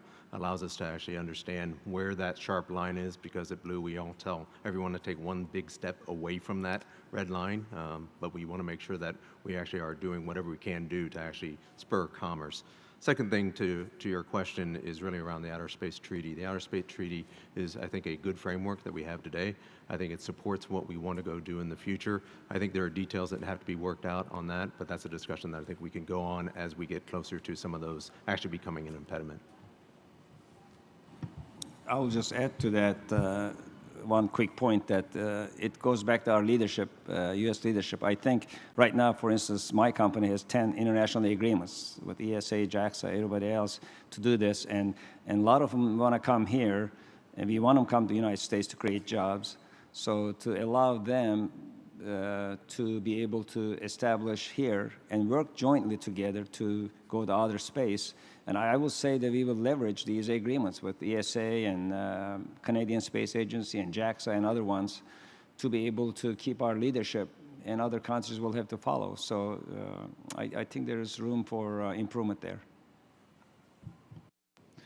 Thank you, Mr. Secretary. And Director of Office of Management and Budget, Mick Mulvaney. Real briefly, and I want to stay in the regulatory environment here for a second. What you folks may not be aware of is that the Vice President presided over a deregulatory day just this week, so you've sort of come to the right group. And I'm fascinated by some of the stories already about how regs get in your way. I would encourage you, maybe this is more of a recommendation than a question, because a lot of good questions have been asked, is that if you folks could please, the Office of Management and Budget, no one understands this, which we kind of like. One of the things we have within OMB is the Office of Information and Regulatory Affairs. So we touch just about every reg or every dereg effort within the government. We're also involved in legislating regulatory change or legislative change. So if you folks could be specifically identifying regs that are impeding innovation and impeding investment, specifically identifying changes in law, keeping in mind there's some things that we can do as an administration without going to Congress, but there's some things that we absolutely can and should go to Congress to help get some assistance with. So if you could identify for us specific examples, as you've done today, on the difficulties of getting launch permission, difficulties of getting flight plans filed, difficulties of duplication between various federal agencies. By the way, that's something we hear from a lot of different folks who work with the government. We are actually in a position to help you in a fairly short order as far as government service goes. So thank you for doing this today. I don't have a question, Mr. President, but I would encourage them to get the Office of Management and Budget anything they can on where they need help on DREG. Well, thank you, Director, and we'll reiterate the Director's request that you forward that information. With that, before we dismiss the panel, let me request Secretary Chow, Secretary Ross, as well as Director Mulvaney. We think, based on this panel and some of the reflections, it is time for a full review of our regulatory framework for commercial space enterprise. Would each of you work with the Executive Secretary of the Council to pull together a plan to present to the President? The objective would be to remove barriers to American innovation by streamlining regulations, reducing bureaucratic hurdles. Space companies, Elaine, Wilbur, yes, of course. you recognized? Good. Look forward to working with. We've actually already asked, since we've been sitting here, for the SpaceX white paper on the DREG, so good. That's already started. Wilbur, you'll get your team working on that. I think our objective is let's have something to review for our next council meeting. When will that be, Mr. Vice President? Um, Now that you give me a homework assignment. Yeah. Well, think urgency. So, I think if we put a 45-day window on that, I think it would meet the chair's expectation and the president's expectation. So thank you very much. So thank you, Ms. Secretary. And would everyone join me in thanking this panel for their outstanding presentation? Great job.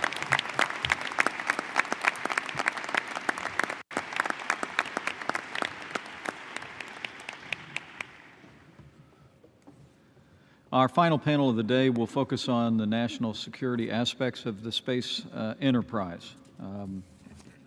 Our first panelist will be Dr. Michael Griffin, former NASA administrator and former Deputy Director for Technology and Strategic Defense Initiative Office. Our second panelist is Admiral James Ellis, distinguished American as well, former head of the Strategic Command and now a fellow at the Hoover Institution. Our final panelist is Ms. Pamela Melroy, a former shuttle commander and Deputy Director of the Tactical Technologies Office at DARPA. Would everyone join me in welcoming this extraordinary panel to the National Space Council today?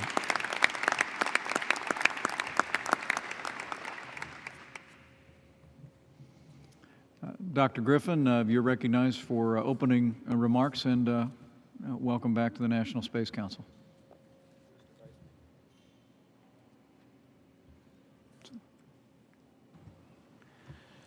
Mr. Vice President, members of the National Space Council, Executive Secretary Pace, thank you for inviting me to speak at the meeting and to air my views in regard to national security space priorities and concerns.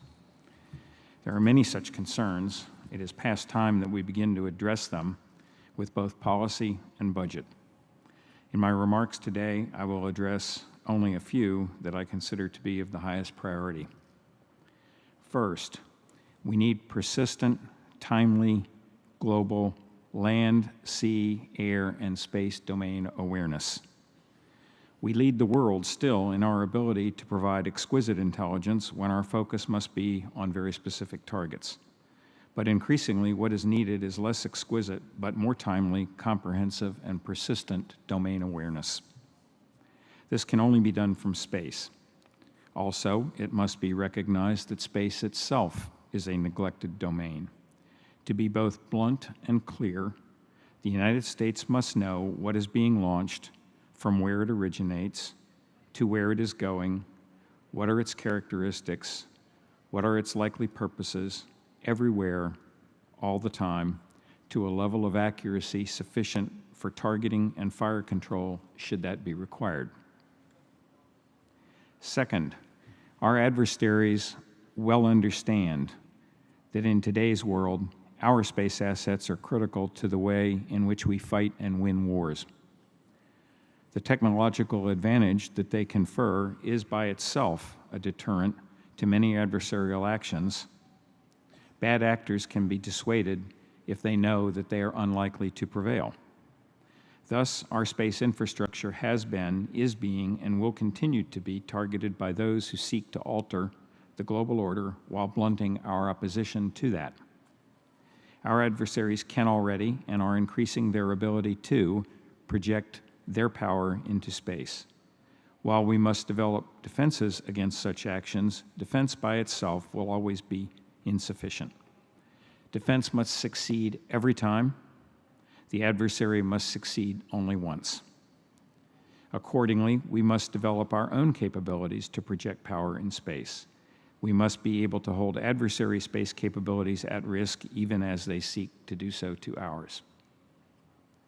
Third, these new capabilities are dependent upon our ability to launch them in a reliable, timely, routine, and cost-effective fashion, attributes which hardly describe the present state of affairs in the space launch industry.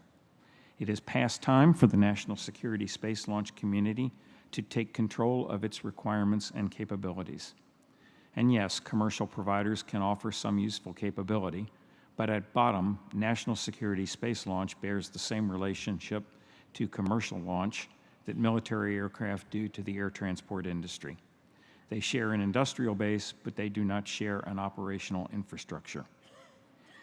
I have been a champion for commercial space launch throughout my career. Parenthetically, I am the first government official ever to buy a commercial space launch on purely arm's-length commercial terms. but have always done so in the context of a carefully formulated risk calculus. If you agree with me that space launch is, like submarines and aircraft carriers, a strategic asset for our nation, then we must also agree to treat it as such. Allow me to close by noting that the concerns I have addressed by no means constitute an exhaustive list. They are merely those that I consider to be of the very highest priority. But in citing them or any other specific issues, we must not lose focus on what should be the overriding goal of national space policy. The United States has had a leading role in world affairs and, together with our allies, has promoted and generally enforced a stable, rules-based world order for over 7 decades. This power and influence was realized through the sacrifices of our World War II generation, maintained through more than 4 decades of national resolve during the Cold War, and renewed in the wake of the 9/11 attacks. In today's world, the continued exercise of that leadership depends critically upon maintaining and extending our preeminence in space in all of its many aspects. Our adversaries understand that and are actively working to prevent it. We must work together to ensure that they do not succeed. Thank you.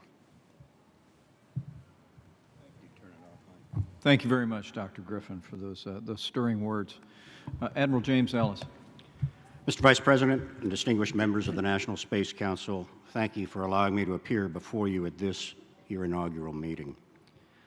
The national security of the United States is inextricably linked to space, but the technological advances in and increased national security reliance on space systems by our joint forces, allies, and partners have created a superbly capable critical infrastructure in space that has not been matched by coherent supporting protection capabilities, loss mitigation strategies, and clearly articulated national policies. As you've noted, Mr. Vice President, the threats range from sophisticated direct descent ASAT weapons to the proliferation of low-tech jammers that can disrupt satellite communication links without touching the spacecraft. They include the electromagnetic pulse impact of the detonation of a nuclear weapon in space, but also the potential for cyber or terrorist attacks on the satellite ground control systems. I make 2 points here. First, not all threats to our space assets originate in space, and not all our defense, mitigation, and deterrence efforts should be focused there. Second, the ability to threaten our national security space assets is not solely resident in nation-states. It is also increasingly available to non-state actors and individuals. As with other of our national security challenges, a few dragons have been replaced by 100 snakes. To capably function in this newly contested environment, we need enhanced and focused space intelligence, and space situational awareness, as my colleague Dr. Griffin has noted. We also need dramatically improved technical and tactical capabilities for the warfighter. We need a coherent architecture to make robustness and resilience specified and quantified requirements in all elements of our systems, and we need a system reconstitution and mitigation capability that is truly operationally responsive. We must include commercial and allied partners in these conversations and appreciate that, if added to all space platforms, even relatively simple technologies, such as that motion sensor that turns on your garage light when someone walks up your driveway, can add insight and understanding to a global space neighborhood watch. We need better tools to analyze as a complete system our space-related critical infrastructure so that we understand where the need is most urgent. And finally, we simply must get it all done faster, because the threats are growing faster than our ability to counter them. A friend of mine once told me that you know you are really in a crisis when they start waiving the rules. In national security space, we are there, and it's time to appropriately unleash our world-class developmental, manufacturing, and operational expertise. Finally, in space, as in the cyber world, national security strategies from land, air, and sea do not always translate, and classic concepts of kinetic deterrence may not apply. A shared understanding of both what we are trying to do and what are the limits on which we are allowed to do is essential. Clear and unambiguous policy and strategy guidance from all of you will be vital to ensuring we achieve unity of purpose and effectiveness of outcome. That clarity is also critical to reassuring our allies and deterring potential adversaries. We must lead global efforts to shape collective behavior and be very clear in our declaratory policies about what we stand for in space and what we will not stand for. We must not confuse effort with outcome or technology with strategy. In space, as on Earth, tactical energy in a strategic vacuum, no pun intended, is a recipe for failure. And in preserving America's national security space capabilities and that of our partners and allies around the globe, failure is not an option. Thank you, and I look forward to your questions. Thank you, Admiral, for those very strong remarks. We look forward to our panel's discussion momentarily.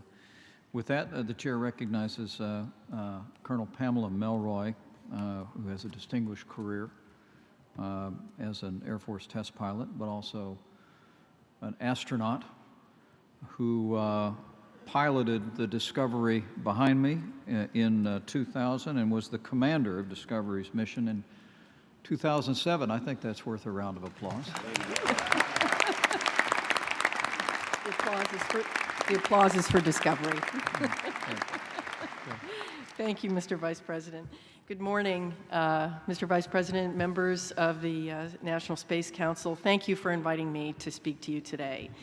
I am deeply concerned about sustaining the U.S. ability to use our space assets to ensure air, naval, and ground superiority, and to shore up our diminishing space superiority.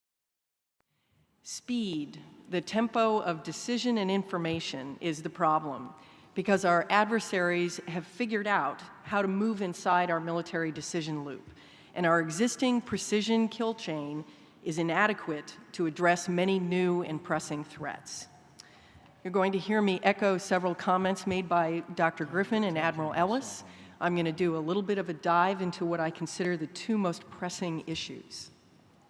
The first issue is the tempo of space domain awareness, knowing what's going on in space real time rather than forensic information days after the fact. Currently, the Air Force has about a dozen dedicated, exquisite sensors with superb accuracy.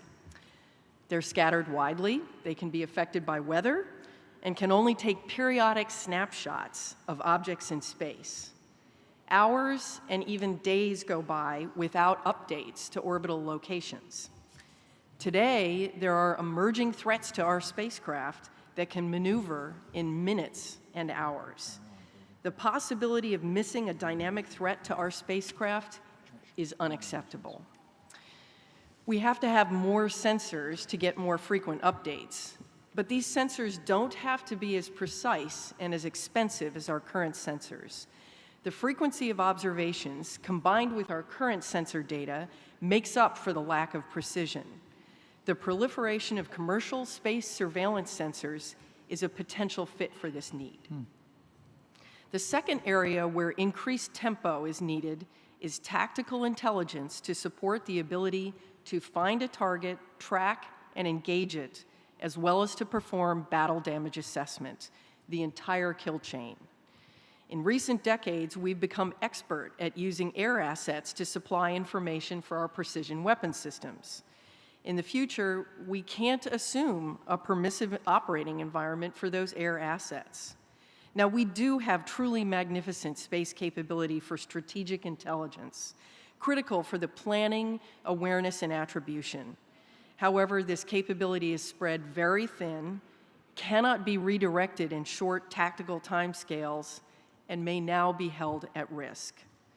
Additionally, our command and control structure isn't designed to absorb and disseminate information quickly at large geographic scales, such as the Pacific region, or for multiple concurrent operations.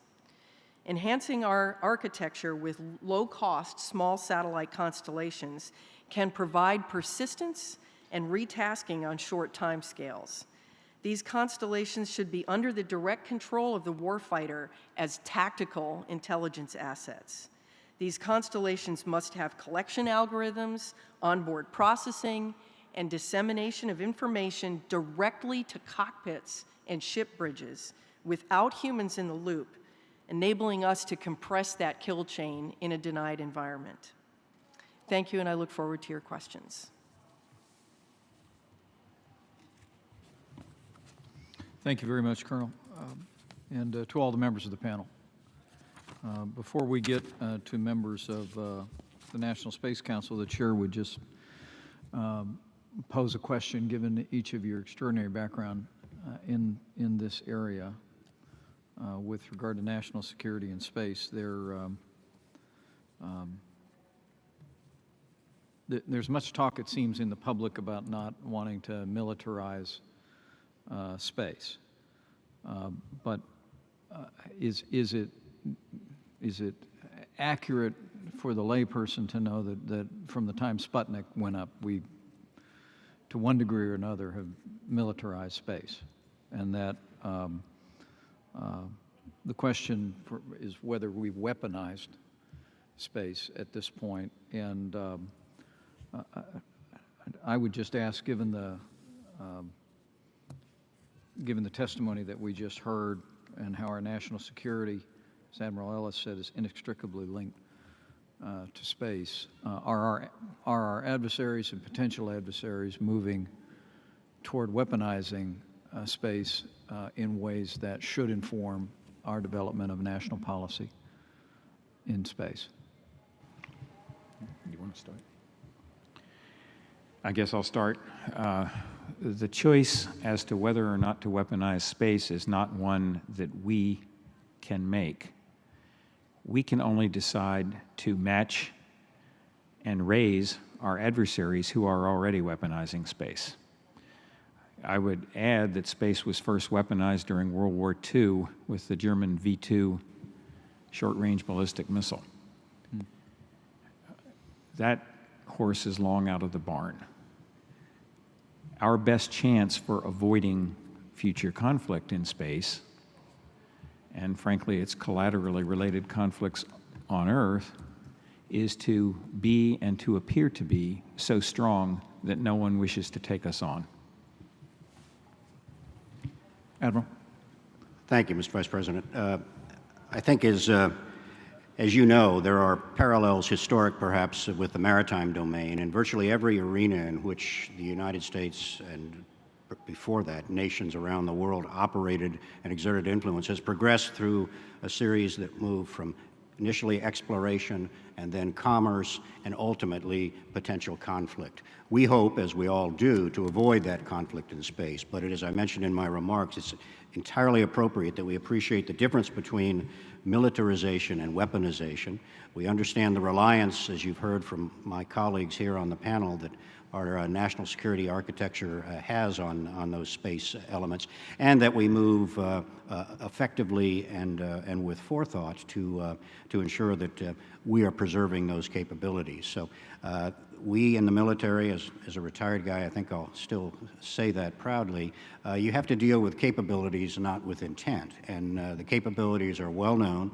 Their growth, as you've articulated in your opening remarks, is well documented. We can't predict the intent.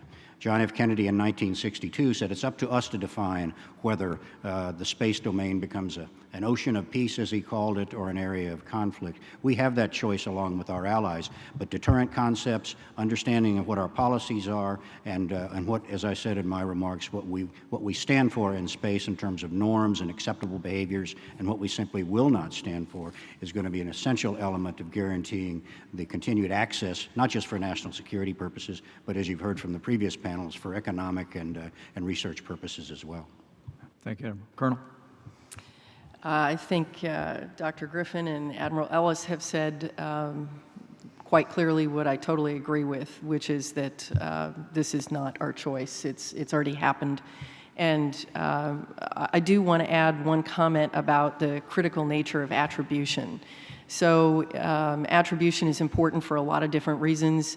One is just to be able to clearly state when a bad actor has done something and what they have done. But I think it's also important, as Admiral Ellis put it so eloquently, what we won't stand for. And the attribution has to be a critical element of that.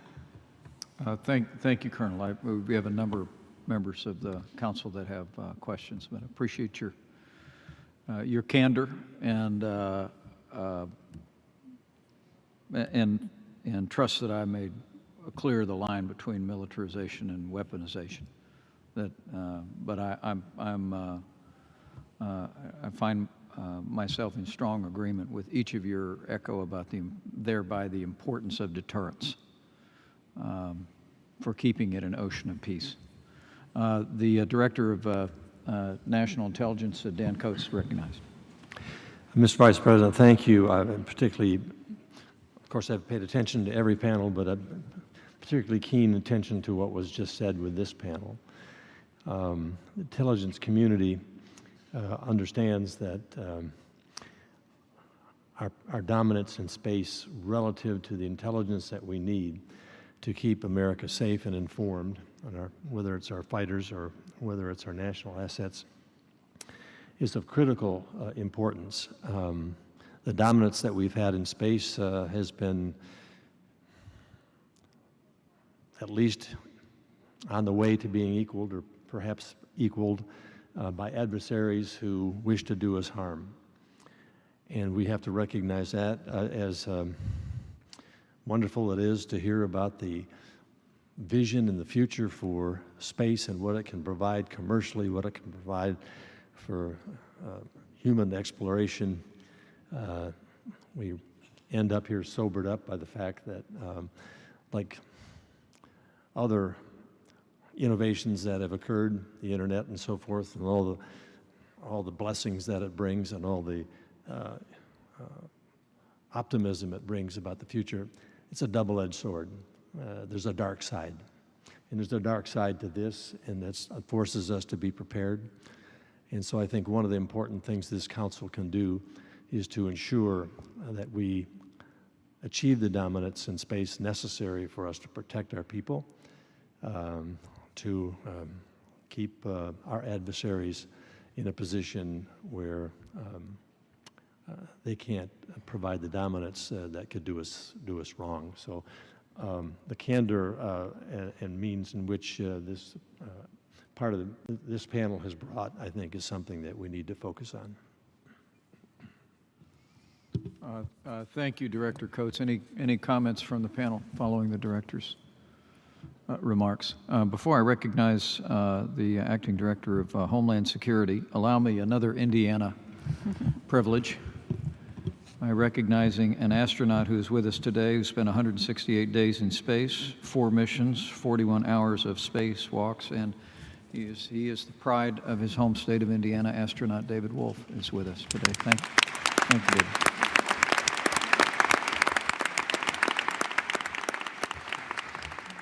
May not forgive me for that, but had to do it. Secretary Duke. Thank you for allowing the time to get my microphone on before you called on me. I appreciate it.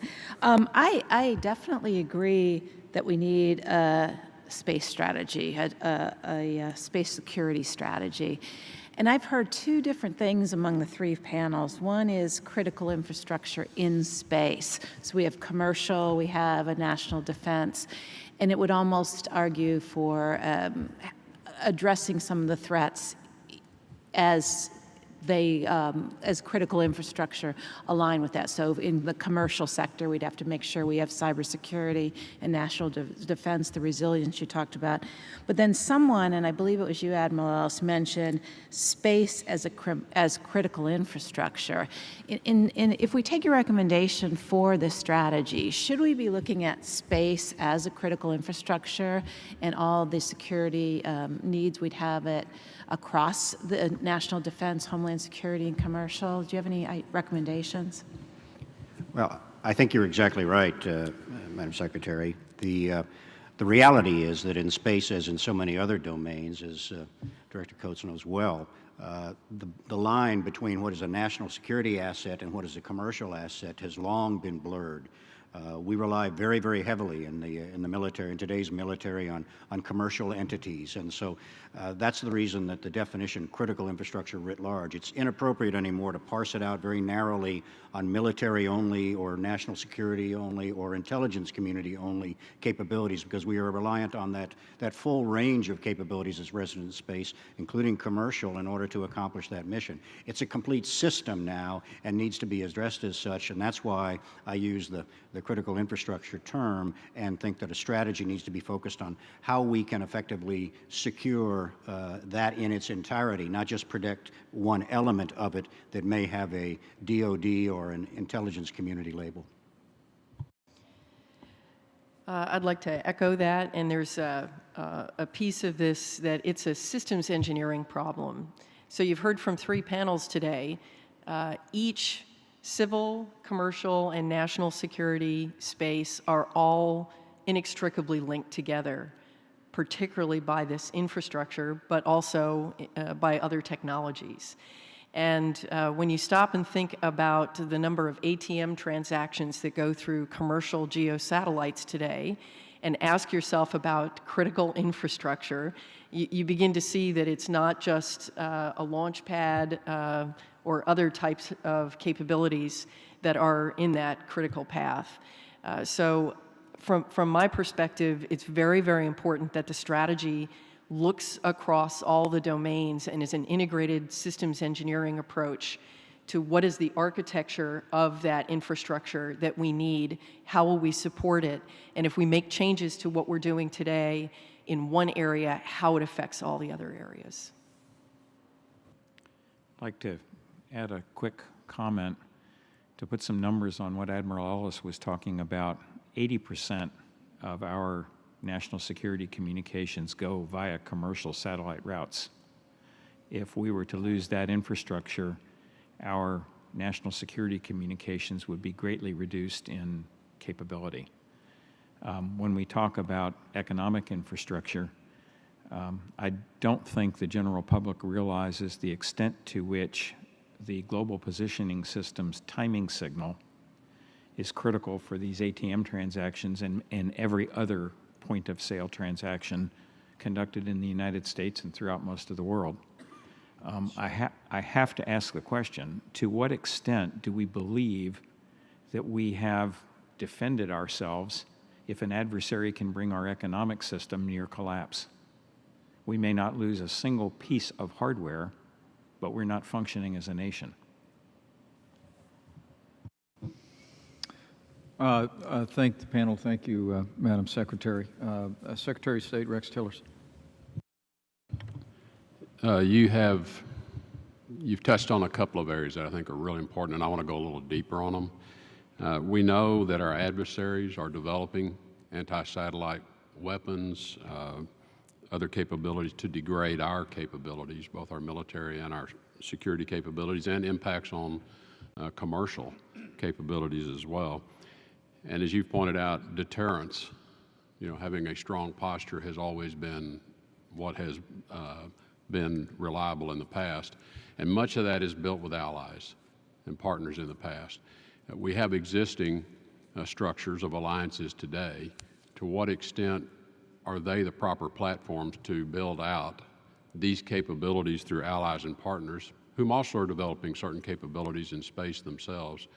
Or is the nature of this threat, does it require a different platform or structure for building and strengthening these approaches through allies and partners? And the second question I have gets to the conflict, the likelihood of conflict, and I think this was touched on earlier as well. We've practiced a lot to deconflict maritime operations with our adversaries, to deconflict air operations. We have not practiced, and we do not have the standards and norms to practice deconfliction in space.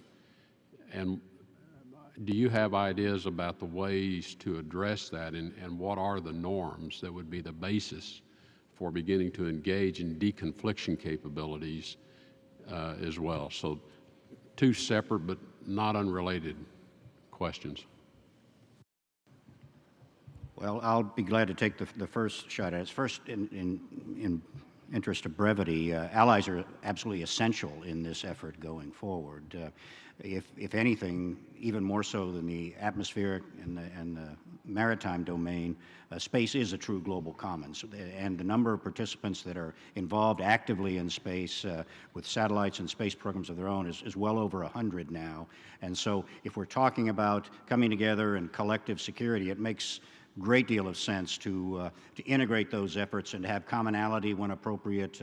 We understand the challenges of technology transfer that was talked about in another panel, but I do think the mutual security elements of this are going to be essential because just as Dr. Griffin indicated, a lot of our communications go through commercial satellites. Not all of those commercial satellites we use are U.S. satellites, and so I think there's a logical extension there. With regard to conflict and deconflict, I think, if I might default back to the maritime domain again, over many centuries we had an ability to rub the rough edges off these relationships and create rules of the road in the maritime domain and ultimately acceptable behaviors. Even supranational organizations such as the International Maritime Organization and the International Civil Aviation Organization were constructed and ultimately follow on treaties and relationships. Which of these are applicable to space is something we need to explore. Not all of them, as I said earlier, may work, but I think that's the direction we need to go so that we can help people understand and avoid accidents and avoid miscalculation on the part of allies. It's not that we have to tell people exactly what we will do in every situation, but it's absolutely essential that they understand and we communicate through whatever means, not necessarily publicly, where our major concerns are, so that we don't stumble into confrontation, much less conflict, on a random basis. I think that from an international perspective, we have a strong partnership in the Five Eyes, and we really should be building on that. When you think about resilience and persistence and reconstitution, the geographical diversity that comes with having partners around the world, both in space surveillance, but potentially in launch, in command and control nodes, ground tracking stations, and so forth, absolutely essential as a part of that architecture. I thought Admiral Ellis's comments about norms were very good. I will make one additional comment to that, which is that norms and standards need to be things that we are also willing to do. It will not work if we say, well, we don't want people to do certain things. Well, if we need to do it, we're just going to go ahead and do it anyway. And that's why those norms and standards need to be based on safety and clarity. In other words, not confusing people about intentions and so forth. And a wonderful example of norms and standards that have been adopted internationally that have a strong technical basis are the orbital debris mitigation standards developed by NASA and proliferated throughout the world that most countries have agreed to do from a safety standpoint, right? The sustainability of space.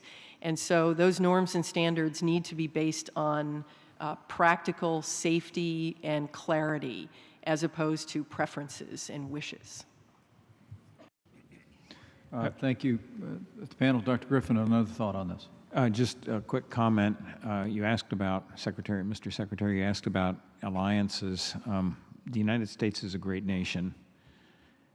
We all hope always will be. Great nations, of course, must be prepared sometimes to lead alone if necessary, but great nations also understand the value of alliances and partnerships, and nowhere is this more true or has proven more true than in space. Going forward, if we want to know what a conflict of the future looks like without our space assets, we need to look to the past and look at World War II. I don't think we want to repeat that experience. Our allies don't want to repeat it. The value of the Western alliance that we have, the value of our alliances with Japan, South Korea, other nations, Pam mentioned the Five Eyes, these are critical to carry forward with us in space. Absolutely critical. Well, I want to thank the panel. And a few more comments. Let me recognize the President's Homeland Security Advisor, Tom Bossert, for a comment or question. Thank you, Mr. Vice President, and I am thrilled to be part of this long overdue council. I think the National Space Council has a lot of challenges ahead of it and a lot of opportunities. So maybe a quick question, and Dr. Griffin, you've already perhaps addressed it. So I'll ask if I can get you to expand upon your thoughts from a security perspective, both physical and cyber. I'm really interested in your views and the panel's views on the vulnerabilities and challenges to a reliable, sustained space-based positioning, navigation, and timing infrastructure, and in particular, the relationships or the actions that we need to take to maintain American preeminence. I understand there's competitors to the GPS system that we've relied upon so heavily, but I also understand there are vulnerabilities that are being exploited on a regular basis, and that timing function is not only critical physically, but to our cyber operations. And so if I could ask that question, and then before I finish, add to Mick Mulvaney's comments. This isn't a question, but perhaps off the stage, I'd like to understand your considerations and your views on the considerations involved in delineating outer space in our declarative policy as that affects our commercial partners. Well, I'll go first. To the second question, to answer your second question, whether on or off stage, I'm always available for those sorts of discussions. You have only to ask. Obviously, I'm a person who leans forward in saying that we need to be very clear, as Admiral Ellis has so succinctly said, about what we will do and what we will accept and what we won't accept. And I do think that needs to be part of our declarative policy. With regard to GPS and frankly other elements of our critical infrastructure, we need to be extremely clear that an attack on these assets is an attack on the United States because it influences critically our way of dealing with conflict, and that we will not tolerate it.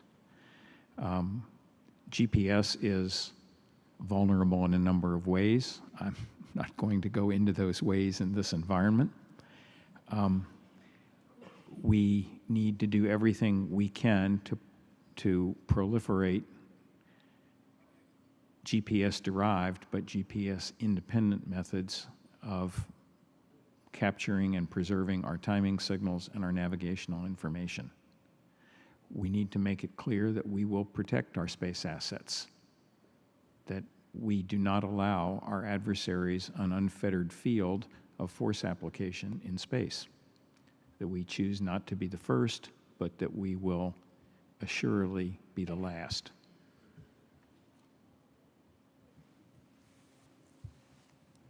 I'm sorry.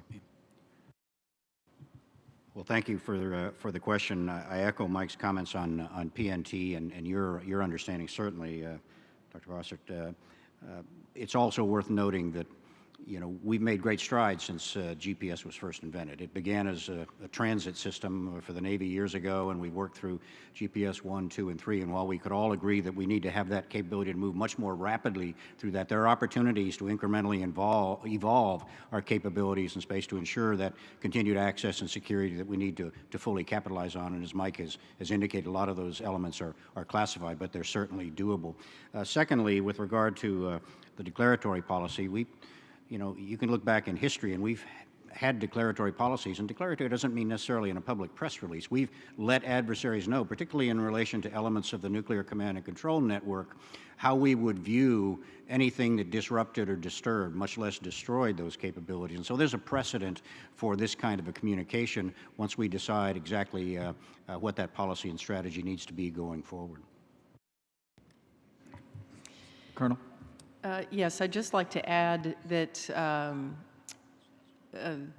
this is not something that's caught us all by surprise. When I was at DARPA, we were working closely with the service labs and the services to ensure that we had GPS-independent methods of navigation, and that technology development is absolutely essential.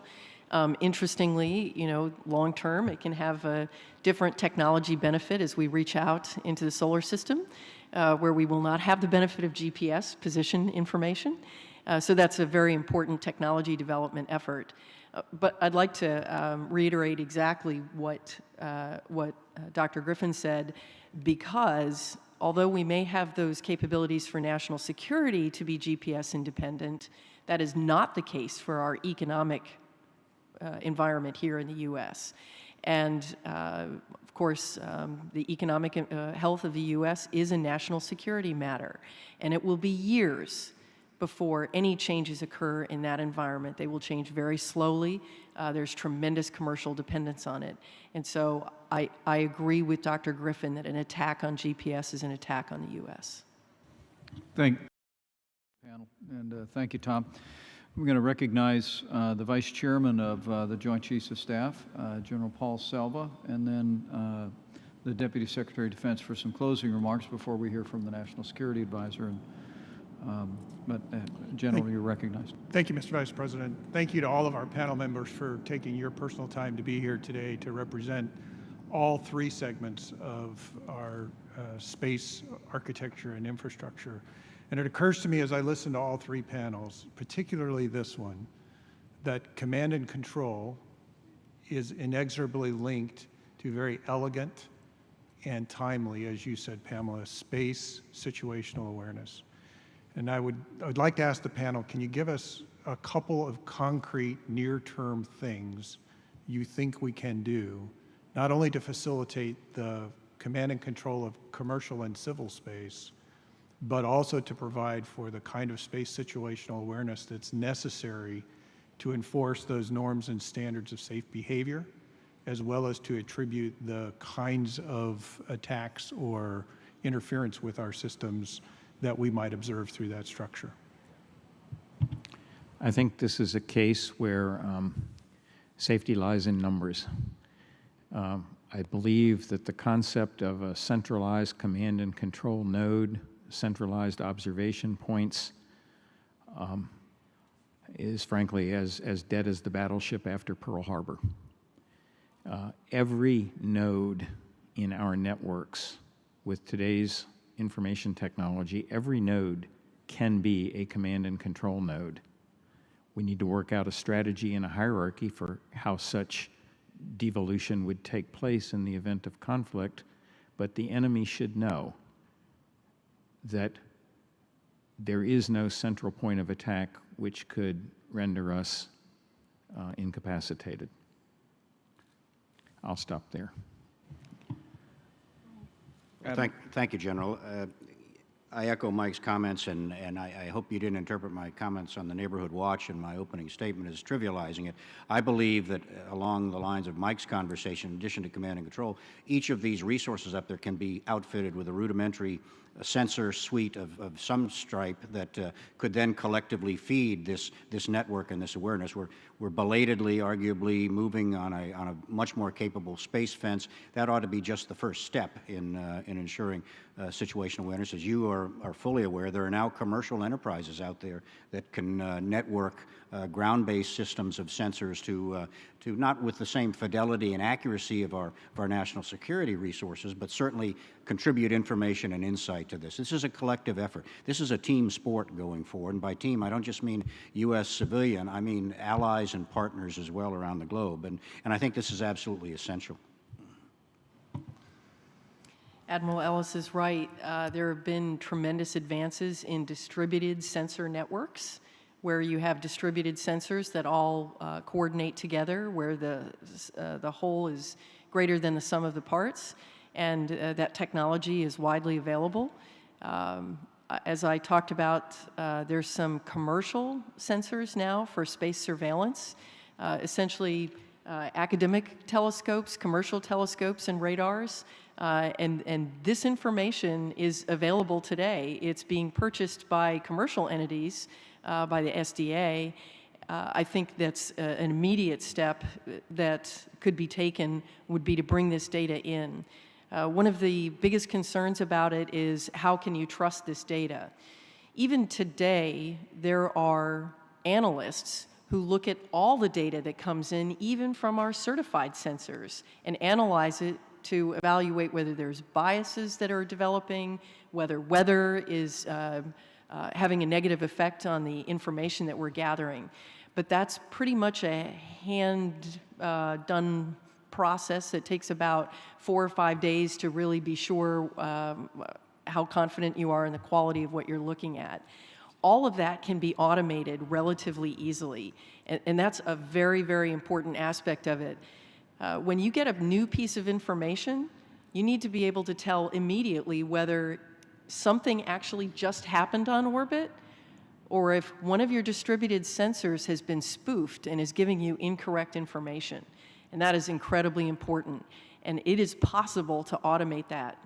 We've seen the technologies be developed for it. So I think that, General, in the near term, that's something that should be looked at. That's great. For the last comment or question, the Deputy Secretary of Defense, Pat Shanahan. Thank you, Mr. Vice President. Maybe to bring us home and where we started, space is the opportunity. And I think the previous comments kind of steered us towards some of the challenges, but and this question I think goes to Admiral Ellis. Now, you've had an extraordinary career and some very remarkable experiences, maybe in the context of looking forward, when you think about how, and this pertains to your experience in the Navy as a pilot, as Strategic Command Commander, as maritime law evolved, does that serve as a basis for us to think about international convention or regulation? And how should we use that to shape this opportunity? Thank you, Mr. Secretary. I certainly do think it does apply. It's a template against which we can compare the space environment and our challenges there, and quite frankly, cyberspace as well. As I mentioned earlier, some things will translate, some things may not, and that's part of our judgment and our evaluation process, but it's certainly a starting point. And as you know, and as we discussed, over time, we've come to establish and agree to and actively participate in and support a global understanding of what the rules of behavior are and what they are not. We can call out people very clearly and very candidly when they violate those rules. It's taken a long time to do that. Unfortunately, in space, things have evolved at a pace where those kinds of policies and those opportunities haven't been presented. Things happen too fast. I mean, the technology we are talking about today, began, essentially about 60 years ago. And so it's time to play catch up. And I think the maritime can begin a discussion. It can talk about the treaties, as I mentioned, and the supranational organizations. But at the end of the day, we also need to get it down to the tactical. We created, even during the dark days of the Cold War, the so-called incident at sea agreements with the Russians, where we agreed what we would and would not do under certain circumstances to avoid miscalculation and accidents and collisions and potentially misunderstandings and misinterpretation of hostile intent. And those kinds of dialogues, that full spectrum of engagement based on those applicable elements of the maritime experience, I think are a great starting point for that policy and strategy discussion. And as the preeminent spacefaring leader, we need to lead that effort and not just accept what gets handed to us or what evolves or what someone else who might risk us ill, as was mentioned earlier, might choose to advance as an alternative solution. That's great. Thank you. Thank you. Thank you, Pat. Very, very thoughtful. And would you all join me in thanking this extraordinary group of Americans for their presentation today. Thank you all.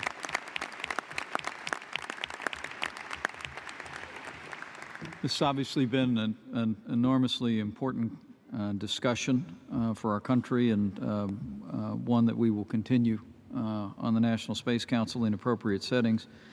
I'm grateful for the panelists for their time, and I want to commend members of the Council for your thoughtful participation in this panel and in the previous panels. General McMaster, President's National Security Advisor, you and your team have been working on guiding interagency development of the space strategic framework. I wondered if you would offer a few thoughts, perhaps an unclassified overview on the status of those efforts. Thank you, Mr. Vice President, and thanks to everyone who came today, and especially those around the table who we've been working with over the past several months to develop the space strategic framework, a framework that I think will be valuable as we continue this discussion, as we learn from the expertise that's here today and even beyond this room. So as Marilyn Houston mentioned on the first panel, Mr. Vice President, the pace of technology is increasing. And what we see is a combination of greater counter space threats and a greater demand for space services, rapidly expanding commercial industry, and untapped potential of space exploration. All of this is calling for an integrated strategy to ensure that the United States' vital interests are advanced. And so much of the strategic framework is classified, Mr. Vice President, but what I'll do today is highlight some of the key elements very quickly that are unclassified. And what I'd like to do is really discuss four key elements of the strategy. First, our strategic framework seeks to ensure U.S. leadership, preeminence, and freedom of action in space, and I think based on the discussion today, we'll actually emphasize across all domains more in the document as well, but to ensure that preeminence for decades to come. Second, while the strategic framework promotes an America First approach, it is consistent with what the panelists have said and what you have said many times, Mr. Vice President, that America First doesn't mean America alone. To the contrary, we will secure the benefits of space, not only for ourselves, but for and with our friends and allies as an essential part of this framework. Third, the framework defines our vital interests in space, and again, we may modify this about how space relates to vital interests in other domains as well, based on Dr. Griffin's and others' emphasis on the cross-domain aspects. But we want to ensure unfettered access to and freedom to operate in the space domain to advance the security, economic prosperity, and scientific knowledge of the nation. And I think that parallels really the composition of the three panels today. And then fourth, as Dennis Muhlenberg mentioned, the framework also outlines four primary objectives in pursuit of our vital interests. And this is the beginning of an integrated strategy to guard against what Admiral Ellis said is, we don't want this strategic vacuum. And these are the four objectives. First, to strengthen the safety, stability, and sustainability of space activities. I think based on Dr. Griffin's comments, we might add resilience there as well. Second, to deter and, when necessary, defeat adversary space and counter-space threats that are hostile to the national interests of the United States and our allies. We may not start it again, but we'll finish it. We'll be the last.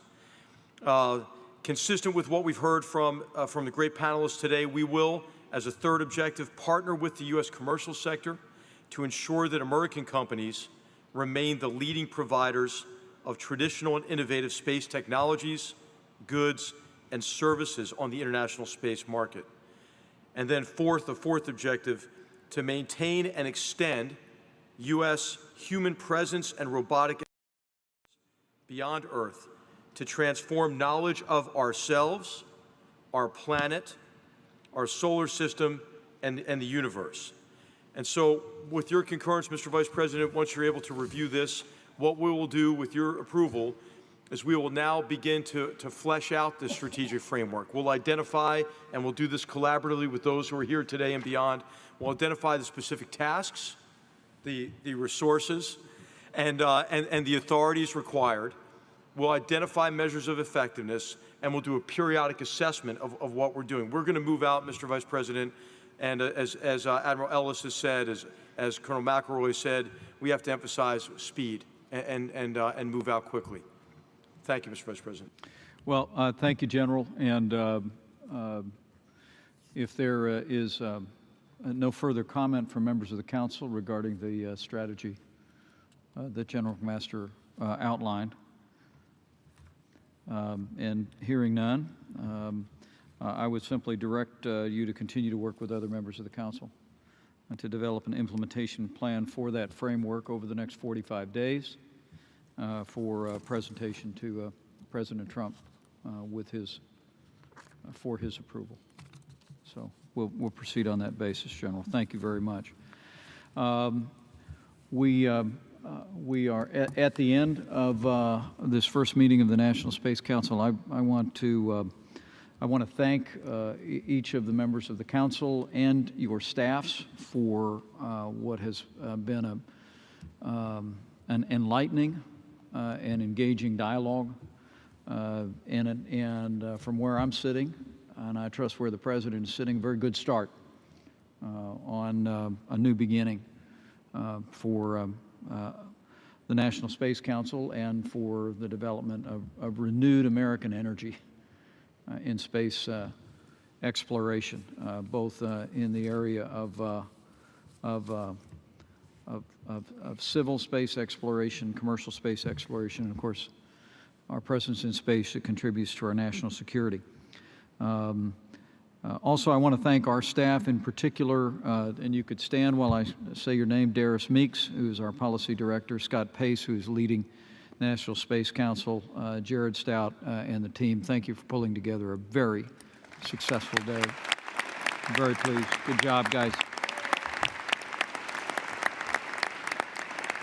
Lastly, to be brief to my fellow council members, you have your marching orders. Let's work on a 45-day time frame for turning around recommendations and proposals to the President based upon this first meeting of the National Space Council. I think today we proved that many of the best ideas that will shape American space policy will come from outside the halls of government. And I can assure all of those present that we're going to continue to avail ourselves of the very best and brightest American minds as we develop policies for presentation to President Trump. I'm pleased to report in that vein that very soon the President has directed us to relaunch the National Space Council's advisory group to foster close coordination, cooperation, technology, information. This group will bring together a broad range of truly exceptional Americans, men and women who are committed to advancing and renewing American leadership in space. In the days ahead, NASA will enter a notice into the Federal Register to kick off the process of recruiting candidates for the group, and the President will make a selection based upon the recommendations of the National Space Council for who is appointed to that. And we encourage any citizens who have an interest to avail yourself of the opportunity to express that interest going forward. The members will all be private citizens, but their work for this council will be of the highest public service. So I think we heard many themes today. I won't take any more of people's times other than to say thank you. Thank you to all of our. Could we give another round of applause to the distinguished panels that presented today?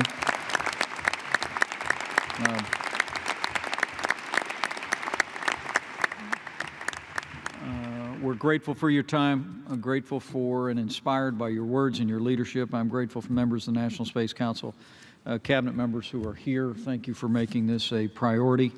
We got a lot of work to do, but as the President said in his inaugural address, in America we understand that a nation is only living as long as it is striving. And with the President's strong leadership, with the participation of this Council, with the support of many distinguished Americans, I'm confident America will lead in space again. Thank you very much, and God bless you.